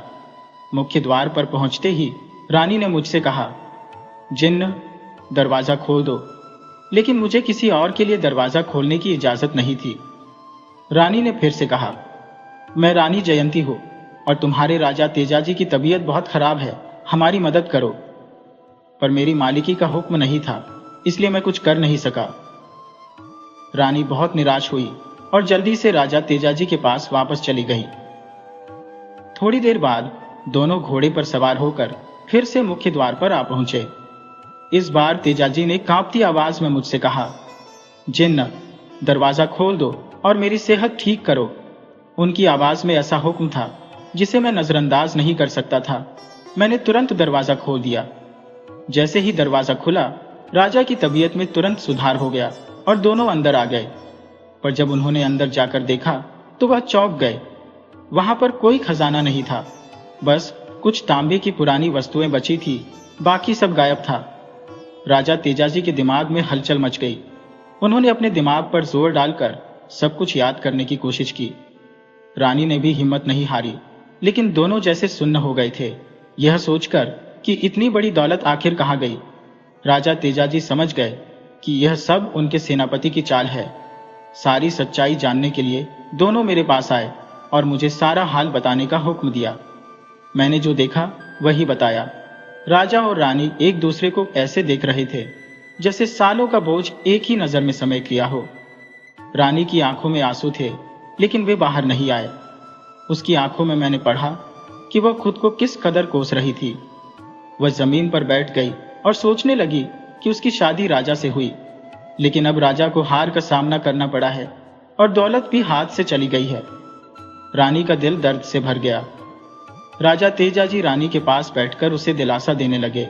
उन्होंने कहा, रानी, शांत हो जाओ। जो होना था वो हो चुका है। मुझे कोई दुख नहीं है, क्योंकि तुम मेरे साथ हो। मुझे किसी और खजाने की जरूरत नहीं है। तुम ही मेरा खजाना हो और तुम ही मेरी दौलत हो। तुम हमेशा मेरे साथ रहना। राजा की इन प्रेम भरी बातों से रानी जयंती की आंखें भर आई और वो राजा से लिपटकर जोर से रोने लगी। उनका रोना इतना करुणामयी था कि मैं भी उनके दर्द में डूब गया। राजा, जो सब कुछ खो चुके थे, लेकिन आज वो इस बात से खुश थे कि उन्होंने एक सच्चे जीवन साथी को पाया है। वह ऐश्वर्य और सुख सुविधाएं, जिनके लिए कभी राजा ने सब कुछ दांव पर लगाया था, अब फीके लग रहे थे। राजा ने कहा, रानी, आज मेरे पास तुम्हें देने के लिए कुछ भी नहीं है, लेकिन अगर तुम मेरा साथ दोगी तो मैं फिर से अपने नए राज्य का निर्माण कर लूंगा। लेकिन इस वक्त रानी जी, मेरे पास आपको कोई आराम या सुविधा देने की ताकत नहीं है। जिन्न उनकी बातें सुनकर भावुक हो गया और उसकी भावनाओं को देखकर विकास ने सोचा कि उसका ध्यान किसी और दिशा में मोड़ देना चाहिए। उसने कहा, मित्र, एक बात बताओ, राजा जी के पास घोड़ा कैसे आया? और जब वो गुप्त दरवाजे से निकले तो क्या वो दरवाजा सीधा पास के गांव में खुलता था? जिन्न ने कहा, हाँ, राजा जी के पिताजी के एक पुराने मित्र उस गांव में रहते थे। जब उन्होंने राजा और रानी को इस हाल में देखा तो वे बहुत दुखी हो गए। आंसुओं के साथ उन्होंने कहा, जिसे मैंने कभी सोने के पलंग पर सोते देखा था, जिसकी शादी में स्वर्ण मुद्राएं बांटी गई थी, आज वह अपनी पत्नी के साथ इस हाल में है। उन्होंने राजा जी को दिलासा दिया और कहा, तुम्हारे लिए सबसे सही ये होगा कि तुम जल्द से जल्द यहां से निकल जाओ, क्योंकि शत्रु के सैनिक कभी भी तुम्हें ढूंढते हुए यहां आ सकते हैं। विदाई के समय उस बुजुर्ग सज्जन ने राजा और रानी को आशीर्वाद दिया और उन्हें अपने कमरे में ले जाकर बहुत स्नेह से समझाया। उन्होंने कहा, बेटी, आज तुम अपने राजा जी के साथ कठिन परिस्थितियों से गुजर रही हो, पर तुमने धैर्य और विश्वास बनाए रखा तो जीत तुम्हारी ही होगी। रानी उन मातृत्व जैसी महिलाओं से लिपटकर रोने लगी। राजा तेजाजी ने रानी को अपने पीछे घोड़े पर बिठाया और साधारण कपड़ों में भेष बदलकर वहां से निकल गए। दोनों ने अपना रूप बदल लिया था, लेकिन जिन्न की भावुकता खत्म नहीं हो रही थी। विशाल भी जिन्न की कहानी सुनकर भावुक हो गया। वह खुद को रोक नहीं पाया। दोनों शांत हो गए, एक दूसरे को देखकर सोच में डूब गए। अचानक जिन्न ने कहा, अरे ये क्या? सुबह का पहला पहर हो गया है, मुझे अब जाना होगा। लेकिन आज रात मैं फिर आऊंगा और तुम्हें बताऊंगा कि वह दौलत कहाँ गई और राजा तेजाजी का आगे क्या हुआ। विशाल जिन्न से बिछड़ने पर उदास हो गया। उसका मन राजा जी की कहानी में उलझ गया था। सुबह हुई तो विशाल अपने खेतों में गया। उसने देखा कि उसके सारे खेत खुद ही झुक गए हैं। ये कैसे हुआ? सब लोग हैरान थे कि विशाल का खेत अपने आप कैसे जुट गया। जब वह घर पहुंचा तो देखा कि घर की रसोई में तरह तरह के व्यंजन रखे हुए थे। मां ने पूछा, बेटा, ये खाना कहां से आया? विशाल कुछ जवाब नहीं दे सका और सिर्फ इतना कहा, मां, कोई यह खाना दे गया है, आप इसे खा लीजिए। सबने खाना खाया और इस तरह दिन गुजर गया। रात हुई तो जिन्न वापस आया। कुछ बातचीत के बाद उसने तेजाजी की कहानी फिर से शुरू की और बताया कि कैसे उनके सेनापति, जो बुजुर्ग हो चुके थे और खजाने का राज जानते थे, उनके साथ क्या हुआ।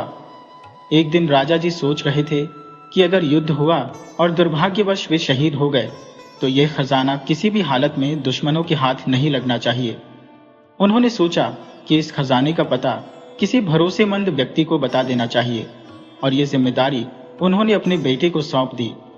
राजा ने कभी नहीं सोचा था कि जिसे वह खजाने का नक्शा बता रही है वही एक दिन उसे लूट लेगा, और वह भी उनका अपना बेटा। जब आप खजाना देखने आए थे तब सेनापति का बेटा भी आपके पीछे पीछे आया था, जिसे आपने नहीं देखा। जिन्न ने कहा, सेनापति के आदेश पर मुझे आपका भी आदेश मानना पड़ा, लेकिन सेनापति खुद महल के बाहर ही रुक गए थे। युद्ध के बाद जब सेनापति का अंत हो चुका था तो आपका या किसी का आदेश मानने का कोई कारण नहीं था। जब युद्ध समाप्त हो गया तो वह सेनापति का बेटा यहां आया और सारा धन लूटकर चला गया। राजा तेजाजी ने जिन्न से पूछा, अब वह कहां है? जिन्न ने कहा, आपका सेनापति आपके दुश्मन से मिल चुका है और उसने सारा धन उसे सौंप दिया है। वह लालच में आकर अब खुद उस धन को लेकर वापस जाना चाहता है। आखिर इतनी बेशुमार दौलत कौन छोड़ना चाहेगा? राजा बहुत दुखी हुए। उन्होंने जिन्न से मदद मांगी, लेकिन जिन्न ने शर्त रखी कि अगर उन्हें आजाद किया जाए तो वे मदद करने को तैयार है। राजा तेजाजी ने वादा किया, जैसे ही मेरा राज तिलक होगा तुम आजाद हो जाओगे, तुम्हारे ऊपर कोई जिम्मेदारी नहीं रहेगी। जिन्न ने राजा को बताया कि वहां एक इत्र है जिसकी खुशबू से मनचाहा काम कराया जा सकता है। इत्र की कई विशेषताएं थी और जिन्न उसकी रक्षा कर रहा था। राजा तेजाजी और रानी को ससुराल पहुंचाने के बाद राजा ने एक बड़ी सेना इकट्ठी की और उस गद्दार सेनापति और दुश्मनों पर आक्रमण कर दिया। जिन्न ने उनकी मदद की और राजा की सेना ने शत्रु सेना का जमकर सामना किया। युद्ध एक ही दिन में समाप्त हो गया और जैसे जैसे सेनापति की शंका बढ़ी उसे समझ में आया कि कहीं न कहीं इस युद्ध में जिन्न का हाथ है। उसने एक वीर बाबा को बुलाकर जिन्न को एक शीशी में बंद करवा दिया, लेकिन वह जिन्न को हमेशा के लिए बंद नहीं कर सकता था।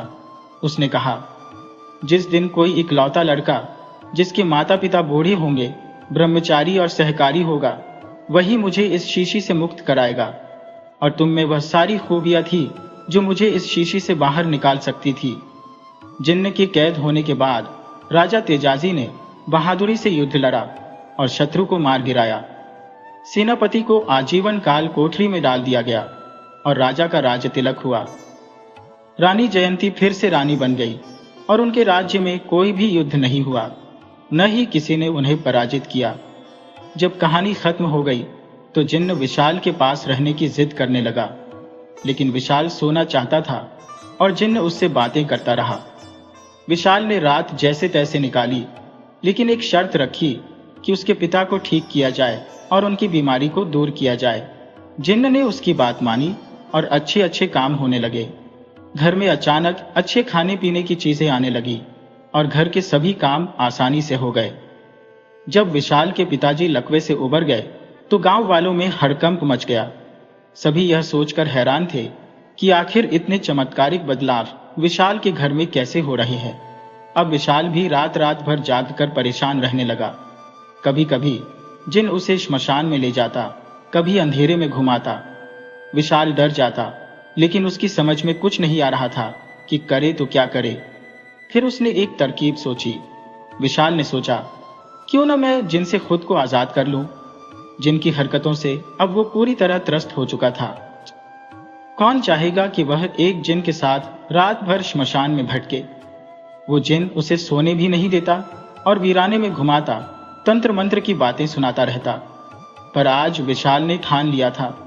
उसने जिन्न से कहा, मैं चाहता हूं कि मैं तुम्हें आजाद कर दूं। तुम अपनी जगह वापस चले जाओ और वहीं खुश रहो। जिन्न ने नरम दिल से कहा, मित्र, मैं तुम्हारा गुलाम हूं, लेकिन उससे भी ज्यादा तुम्हें अपना मित्र मानता हूं।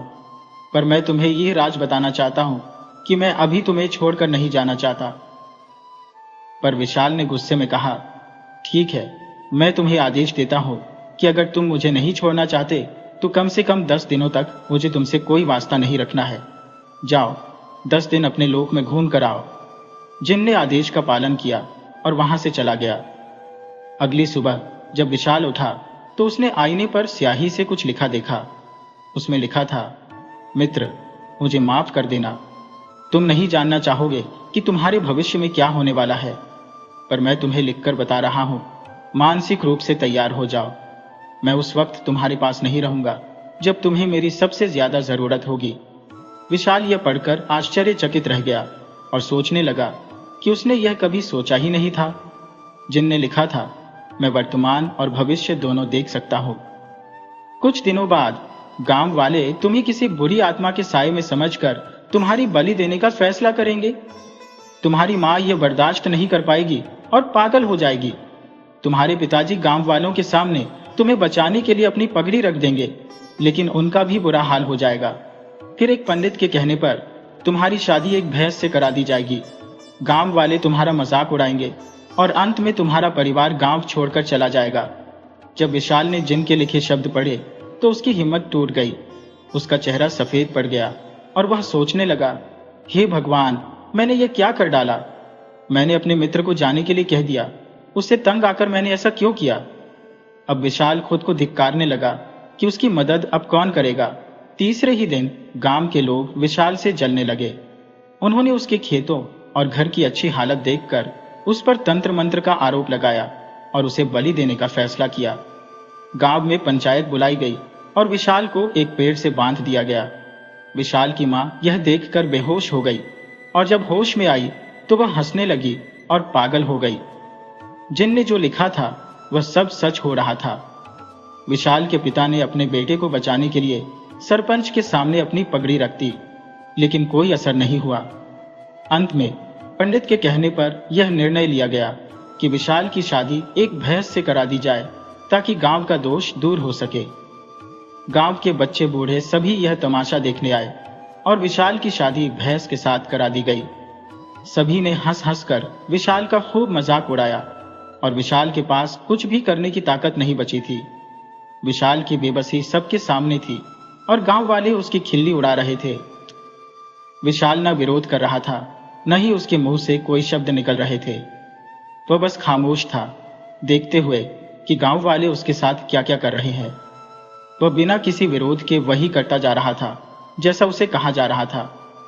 आखिरकार उसे तो पूरी कहानी पहले से ही पता थी और वह क्या कर सकता था। जो होना था वो तो हो ही रहा था। जैसे हर इंसान के साथ वही होता है जो भगवान ने उसके भाग्य में लिख दिया होता है। हम तो बस देख रहे होते हैं, जैसे दर्शक किसी नाटक को देखता है। इसी तरह जब हम अपने आत्मविश्वास और हिम्मत रूपी जिन को खुद से दूर कर देते हैं तो हमारे साथ भी वही होता है जो विशाल के साथ हो रहा था। गांव वाले उसे नीचा दिखा रहे थे और वह बस देखता रहा। इसलिए हमें कभी भी अपनी हिम्मत और आत्मविश्वास को खुद से दूर नहीं करना चाहिए। ये दोनों चले गए तो हमारे पास कुछ नहीं बचता और मुसीबतें आ जाती हैं। विशाल के पिताजी दुख के सागर में डूब गए थे। आखिर क्यों न डूबते। उनके इकलौते बेटे की शादी एक भैंस से करा दी गई थी। उनका क्या हाल होगा। जब बात सहन करने की सीमा से बाहर हो गई तो माँ बाप और विशाल ने उस भैंस को लेकर गांव छोड़ने का फैसला कर लिया। 2 दिन की लंबी यात्रा के बाद वे एक दूरस्थ जगह पहुंचे जहां उन्हें कोई पहचानने वाला नहीं था। विशाल को जो भी काम मिलता उसी से उनका गुजारा होता। एक पहाड़ी पर उन्होंने अपनी झोपड़ी बना ली थी और वहीं रहने लगे। अब लगभग 10 दिन बीत चुके थे। एक दिन सुबह विशाल उठा तो उसने देखा कि एक अत्यंत सुंदर औरत, जिसके लंबे बाल कमर तक पहुंच रहे थे, लाल साड़ी और लाल चूड़ियां पहने सामने खड़ी थी। उसकी खूबसूरती देखते ही बनती थी। वह औरत अत्यंत सहज भाव से बोली, मैं आपकी पत्नी हूं। विशाल हैरान रह गया और पूछा, पर मेरी शादी तो एक भैंस से हुई है। वह मुस्कुराते हुए बोली, मैं वही हूं, वही भैंस जो अब स्त्री के रूप में बदल गई हो। तभी जिन वहां प्रकट हुआ और विशाल उसके पैरों में गिर पड़ा। जिन ने उसे उठाते हुए कहा, मित्र, मैं तुम्हारे साथ तब तक रहूंगा जब तक तुम चाहोगे। अब विशाल का जीवन बदल चुका था। उसकी झोपड़ी एक सुंदर बंगले में तब्दील हो गई थी। उसकी मां ठीक हो चुकी थी और पिताजी भी अब खुश थे। विशाल ने अपने माता पिता को जिनसे मिलवाया और चारों ने रात भर जिनकी कहानियां सुनी। जिस तरह से माँ बाप अपने बच्चे को जन्म देते हैं और उसका पालन पोषण करते हैं, उसी तरह एक समय आता है जब वह बच्चा स्वतंत्र होने की कोशिश करता है। ठीक इसी तरह मोहिनी, जो विशाल की पत्नी बन गई थी, अब जिन से तंग आ चुकी थी। वह चाहती थी कि जिन विशाल से दूर चला जाए ताकि वे दोनों पति पत्नी शांति से रह सके। जिन विशाल को रात भर सोने नहीं देता था और मोहिनी ने विशाल से बात की। विशाल भी उसके प्रेम में फंसकर जिन से बोला, अब तुम मुझे छोड़ने का उपाय बताओ ताकि मैं तुम्हें आजाद कर सकूं। जिन ने विशाल के मन की बात समझ ली और बोला, मुझे वह इत्र चाहिए जो राजा तेजाजी के खजाने में दफन है। विशाल ने हैरानी से पूछा, क्या कह रहे हो तुम? वो इत्र अब मैं कहां से लाकर दूंगा? इतने साल बीत गए हैं, वो अब कहां मिलेगा? जिन मुस्कुराते हुए बोला, तुम्हें वो इत्र लाना ही होगा और सिर्फ तुम ही ला सकते हो। विशाल ने कहा, अरे भाई, तुम खुद जाकर ले आओ, तुम तो आजाद हो। जिन ने हंसते हुए कहा, अब तुम्हारे आदेश नहीं चलेंगे, मुझे उस इत्र की बू नहीं मिल सकती, लेकिन वो इत्र तेजाजी के पुराने किले में कहीं छुपा हुआ है, एक खंडहर में। मैं तुम्हें वहां ले चलूंगा, बस तुम मुझे वो इत्र ढूंढ कर दे देना, फिर मैं हमेशा के लिए चला जाऊंगा। विशाल ने हैरानी से पूछा, तुमने पहले क्यों नहीं बताया? जिन बोला, जब तुम उस गुफा में अकेले इत्र की हिफाजत कर रहे थे तब वह इत्र मेरे लिए अनजान था, लेकिन अब तुम्हारे हाथ में ही उसका राज है। तुमने आज तक किसी औरत को नजर उठाकर नहीं देखा, न ही कभी मदिरा का सेवन किया है।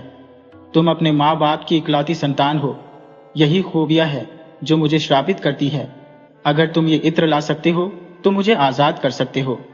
विशाल सोच में पड़ गया।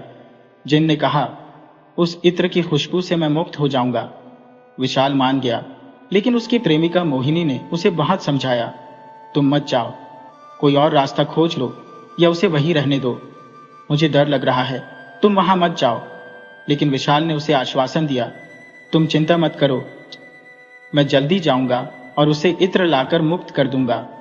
अगली रात विशाल और जिन उस खंडहर में पहुंचे। विशाल ने मोहिनी को एक अंगूठी दी और कहा, अगर मुझे कुछ हो जाए या मैं तुम्हारे पास ना आ सकूं तो इस अंगूठी को देख लेना, यह अंगूठी तुम्हें मेरे पास ले आएगी। खंडहर में पहुंचते ही विशाल को मकड़ियों के बड़े बड़े जाले और चमगादड़ों की भरमार दिखी। उसने साहस जुटाकर आगे बढ़ने का फैसला किया।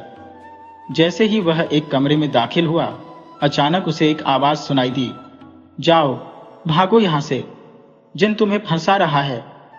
विशाल हक्का बक्का रह गया, लेकिन तभी जिन वहां आ गया और वह आत्मा गायब हो गई। विशाल की समझ में नहीं आया कि क्या करे।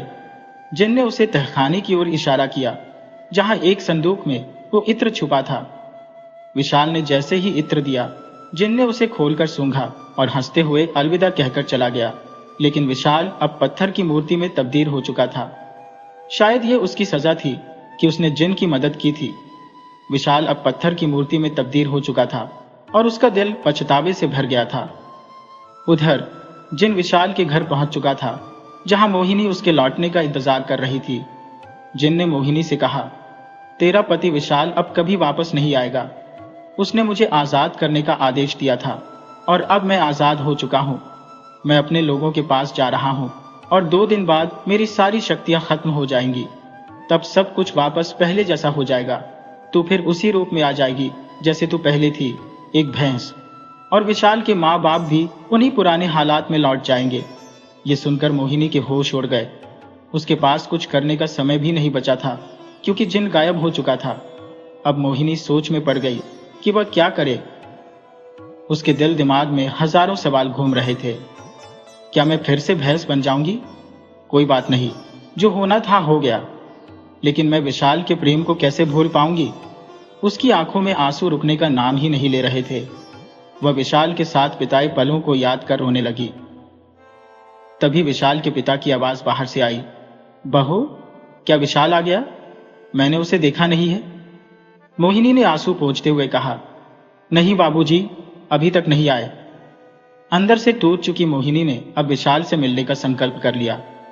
तभी उसे अचानक विशाल की दी हुई अंगूठी याद आई। उसने वह अंगूठी उठाई और देखा कि उसने विशाल की पत्थर की मूर्ति दिखाई दे रही थी। मोहिनी ने रोते हुए अंगूठी से कहा, मुझे विशाल के पास ले चलो। और देखते ही देखते वह विशाल की पत्थर की मूर्ति के पास पहुंच गई। जब उसने देखा कि उसका पति अब पत्थर का बन चुका है, तो वह उससे लिपट कर फूट फूट कर रोने लगी। तुम मुझे छोड़कर क्यों चले गए? तुम क्यों पत्थर में बदल गए? मेरे जीवन में आकर मेरा सब कुछ क्यों बदल दिया? मोहिनी का दिल दर्द से भर गया था। वह जानती थी कि विशाल कुछ नहीं कर सकता था, क्योंकि वह भी तो एक पत्थर की मूर्ति में बदल चुका था। लेकिन उस पत्थर की आंखों में भी मोहिनी के प्रेम को देखकर आंसू आ गए थे। मोहिनी को जैसे ही यह एहसास हुआ, उसने विशाल को तसल्ली देने की कोशिश की, लेकिन वह खुद को संभाल नहीं पाई, क्योंकि 2 दिन बीत चुके थे और अब उसका शरीर धीरे धीरे भैंस के रूप में बदलने लगा। उसने देखा कि उसके हाथ काले पड़ने लगे हैं और फिर वह भैंस की टांगों में बदल गए। पूरा शरीर ही भैंस में तब्दील हो गया। मोहिनी ने अपने सिर को बार बार दीवार पर पटकना शुरू कर दिया और धीरे धीरे उसका सिर लहूलुहान हो गया। पर अब कुछ नहीं हो सकता था। हमारे सुखी जीवन में अचानक ऐसा मोड़ आ गया जो न सोचा था न चाहा था। थोड़े से सुख के बाद जब दुख मिलता है तो वह दुख और भी गहरा लगता है। यही अनुभव मोहिनी को हो रहा था। वह बेचैन और लाचार थी। ऐसा लग रहा था मानो यह आखिरी चोट हो। उसी वक्त इत्र की शीशी खुल गई और विशाल ने अपनी इच्छा जाहिर की कि उसे पत्थर की मूर्ति से आजाद किया जाए और उसकी पत्नी को उसकी पुरानी सुंदरता लौटाई जाए। अचानक एक हवा का तेज झोंका आया। चारों ओर अंधेरा छा गया। जब सब शांत हुआ और दोनों ने आंखें खोली तो पाया कि उनकी इच्छाएं पूरी हो चुकी थी। विशाल को उसका असली रूप मिल गया था और मोहिनी भी फिर से अपनी सुंदरता में लौट आई थी। उनके चेहरे पर खुशी की चमक थी और वे एक दूसरे से लिपट गए। घर लौटने से पहले विशाल ने वह इत्र की शीशी अपने साथ रखी। जब वे घर पहुंचे तो देखा कि पिताजी लकवे से ग्रस्त थे और मां लगातार रो रही थी। उनकी एक छोटी सी झोपड़ी ही बाकी रह गई थी। मां विशाल को गले लगाकर जोर जोर से रोने लगी और बोली, ये शक्तियां चली गई तो पहले ही हम खुश थे। मैंने तुमसे पहले ही कहा था कि इसे मत छेड़ो। अब देखो सुख के बाद दुख कैसे सहन होता है। विशाल ने मां को समझाया, आपकी बहू आपके पास है, सब ठीक हो जाएगा। उसने इत्र की खुशबू से अपने पिता को ठीक किया। इत्र खत्म होने ही वाला था, लेकिन विशाल जानता था कि इसका उपयोग बचाकर रखना जरूरी है। कभी इसकी फिर से जरूरत पड़ सकती है। रात को सबने जो भी भोजन था मिलकर खाया और पुराने दिनों की यादें ताजा की। विशाल और मोहिनी ने भी खूब बातें की। रात के करीब 1 बजे रोने की आवाज से उनकी नींद खुली। विशाल उठकर आवाज की दिशा में गया, पर समझ नहीं आ रहा था कि ये आवाज कहां से आ रही है। आवाज जानी पहचानी सी लग रही थी, लेकिन वह पूरी तरह समझ नहीं पाया। उसने मोहिनी को नहीं जगाया। बाहर निकलकर उसने उस दिशा का पता लगाने की कोशिश की, पर कुछ समझ नहीं आया। आखिर थककर वह सो गया। सुबह जब उसने मोहिनी से पूछा कि क्या उसने रात में रोने की आवाज सुनी, तो मोहिनी ने कहा, नहीं, मुझे तो कुछ सुनाई नहीं दिया। विशाल ने बात को टाल दिया ताकि मोहिनी परेशान न हो। फिर वह पास के गांव में काम की तलाश में निकल गया। उसे मजदूरी का एक छोटा सा काम मिल गया। थोड़ा सा पैसा कमाया और रास्ते में कुछ सूखी लकड़ियां भी ले आया। रात का सन्नाटा और मोहिनी का दिन भर के काम में गुजर जाना, अब तीनों ही बातें कर रहे थे। शाम होते ही विशाल घर लौटा। मोहिनी ने खाना बनाया, लेकिन विशाल के कानों में वह रहस्यमयी रोने की आवाज अब भी गूंज रही थी। जैसे ही रात गहरी हुई और दोनों सोने चले, एक बार फिर रात के करीब 1 बजे विशाल की नींद उस आवाज से टूट गई। इस बार वह ऐसे उठा जैसे किसी ने उसके कानों में जोर से कुछ कहा हो। वह हैरान था कि यह आवाज कहां से आ रही है और क्यों उसे परेशान कर रही है। विशाल ने सोचा कि इत्र का इस्तेमाल करूं, पर इतनी मामूली बात के लिए यह सही नहीं होगा। उसने अपनी अंगूठी को आदेश दिया कि उसे आवाज की असली जगह दिखाए। अंगूठी ने उसे एक अजीबोगरीब जगह दिखाई, जहां कुछ सूखे पेड़ थे और उन पर सूखी बेलें लटक रही थी। चारों ओर बस खामोशी फैली थी। विशाल ने अंगूठी को मोहिनी का चेहरा दिखाने का भी आदेश दिया, लेकिन उसे सिर्फ एक धुंधला सा चेहरा नजर आया, जिसे वह पहचान नहीं पाया। रोज रात विशाल मोहिनी को छोड़कर उसी आवाज के पीछे जाने लगा। मोहिनी इस पर नाराज होने लगी। तुम हर रात कहां चले जाते हो? पहले तो जिन था, अब जब सब ठीक है तो फिर क्यों भटक रहे हो? विशाल उसे सांत्वना देकर जाने लगा। 5 दिनों तक वह उस आवाज की गुत्थी सुलझाने की कोशिश करता रहा। 5वें दिन उसने कुछ जादुई शक्तियां हासिल कर ली जो उसे अब और भी मजबूत बना रही थी। आज विशाल ने सोचा, इतनी मेहनत का कुछ नतीजा तो निकलना चाहिए। वह थोड़ा अनमना सा हो गया। मोहिनी ने आखिर पूछ ही लिया, मैं तुम्हारी संगनी हूं, तुम्हें हर बात मुझसे साझा करनी चाहिए। आखिर क्या चल रहा है, मुझे सब बताओ। विशाल ने मोहिनी को बताया कि उसे एक रहस्यमयी रोने की आवाज सुनाई देती है, लेकिन वह तुम्हें सुनाई नहीं देती। इसीलिए मैं 5 दिनों से भटक रहा हूं, पर आज इसका हल निकाल कर ही रहूंगा। रात होते ही विशाल उस आवाज का इंतजार करने लगा। अब उसके पास कुछ शक्तियां भी थी। उसने मोहिनी से कहा, अगर मैं सो जाऊं और आवाज आए तो मुझे जरूर जगाना। मैं जानना चाहता हूं कि आखिर कौन है जो इस तरह से रोता है। अंगूठी धीरे धीरे साफ होने लगी और जैसे ही उसका चेहरा उभरा, दोनों के होश उड़ गए। वह जिन था। विशाल ने जल्दी से मोहिनी को जगाया और दोनों ने फिर से उस अंगूठी में देखा। जिन का चेहरा अब साफ साफ नजर आ रहा था, लेकिन सवाल यह था कि वह क्यों रो रहा है। जब अंगूठी में और कुछ दिखाई नहीं दिया तो दोनों सारी रात जागते रहे, यह सोचते हुए कि आखिर जिन का रोने का कारण क्या हो सकता है। दोनों चिंतित थे कि अगर जिन को किसी तरकीब से बुलाया जाए और उससे पूछा जाए तो वह और भी समस्या खड़ी कर सकता है। वे दोनों परेशान थे और यही सोचते हुए सारी रात बिताई। सुबह होते ही विशाल ने किसी तांत्रिक या पीर से मिलने का फैसला किया। पूरे दिन की मशक्कत के बाद उसे एक पीर बाबा का पता मिला जो शायद इस सवाल का जवाब दे सकते थे। लगभग 4 घंटे के सफर के बाद वह वहां पहुंचा। विशाल ने पीर बाबा के आश्रम में जाकर अपनी पूरी परेशानी बयां की। बाबा ने सलाह दी कि आज रात को वहीं ठहरें ताकि वह खुद देख सकें कि यह आवाज कैसी है। रात होते ही वही डरावनी आवाज फिर से गूंजने लगी। बाबा ने ध्यान से सुनी, लेकिन आवाज इतनी तेज थी कि उनके कानों के पर्दे फट गए। खून बहने लगा और बाबा दर्द से चिल्लाने लगे। वह विशाल के पैरों में गिरकर उससे मदद की गुहार लगाने लगे।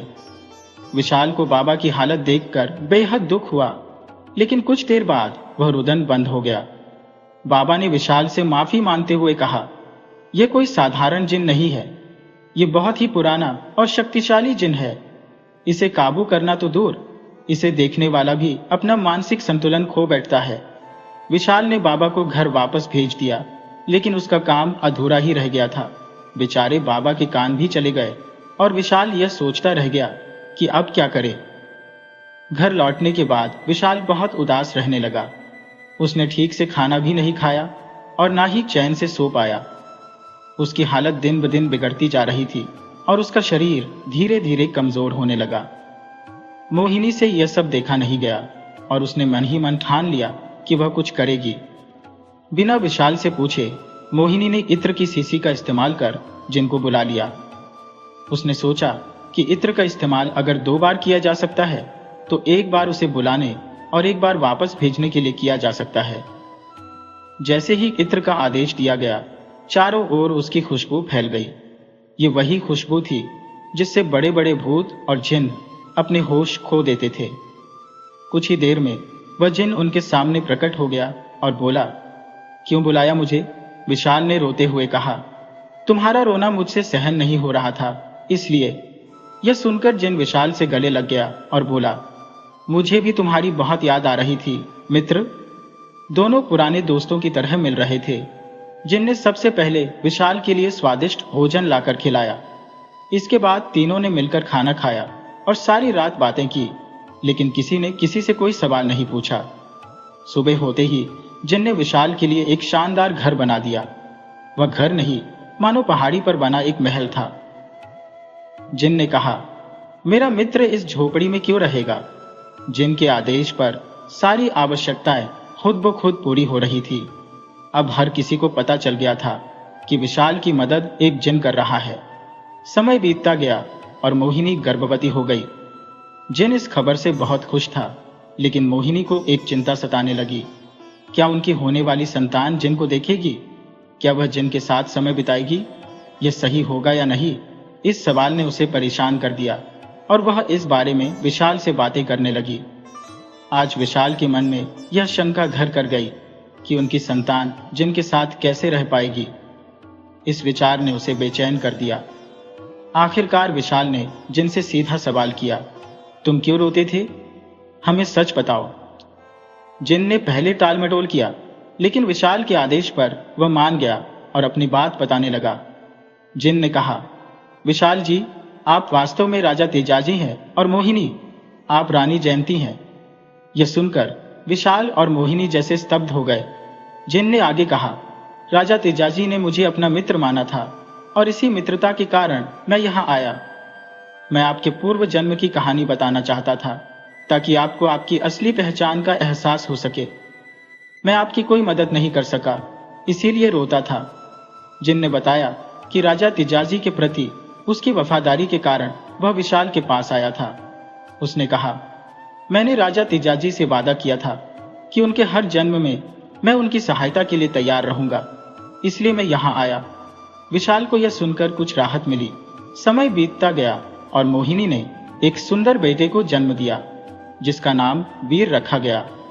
लेकिन जिनके मन में यह बात घर कर गई कि शायद विशाल और मोहिनी को उसके साथ रहने में असुविधा हो रही है। उन्हें लगता था कि उनके बच्चे की सुरक्षा के लिए जिनसे दूरी बनानी जरूरी है। वीर भी जिनके साथ घुल मिल गया था, जिससे विशाल थोड़ा असहज महसूस करता था। एक दिन जिन ने वीर के सिर पर हाथ फेरा और उसे कुछ जादुई शक्तियां दी। फिर उसने विशाल को बुलाकर कहा, अब मैं एक बोतल में चला जाऊंगा, क्योंकि मैं अपने लोक में वापस नहीं जा सकता। वहां मैं अकेला महसूस करता हूं। इस बोतल में रहकर मैं तुम्हारी मदद कर सकता हूं, क्योंकि अगर मैं अपने लोक चला गया तो अगले जन्म में तुम मुझे भूल नहीं पाओगे। जिन ने आगे कहा, इस जन्म में अब तुम्हें मेरी जरूरत नहीं पड़ेगी। मैंने तुम्हारी इतनी मदद कर दी है कि तुम्हारा भविष्य अब सुरक्षित है। अगर अगले जन्म में तुम्हें मेरी जरूरत पड़ी तो मैं इस बोतल से बाहर आ जाऊंगा। यह कहकर जिन ने विशाल और मोहिनी को अलविदा कहा। विशाल धीरे धीरे एक बड़े उद्योगपति के रूप में उभर आया, जिनकी कृपा से उसका नाम चारों ओर फैल गया और वह बहुत सफल हो गया।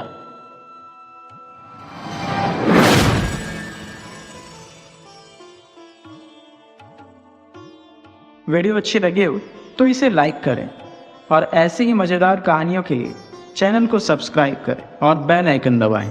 ज़्यादा से ज़्यादा अपने दोस्तों को शेयर करें। धन्यवाद।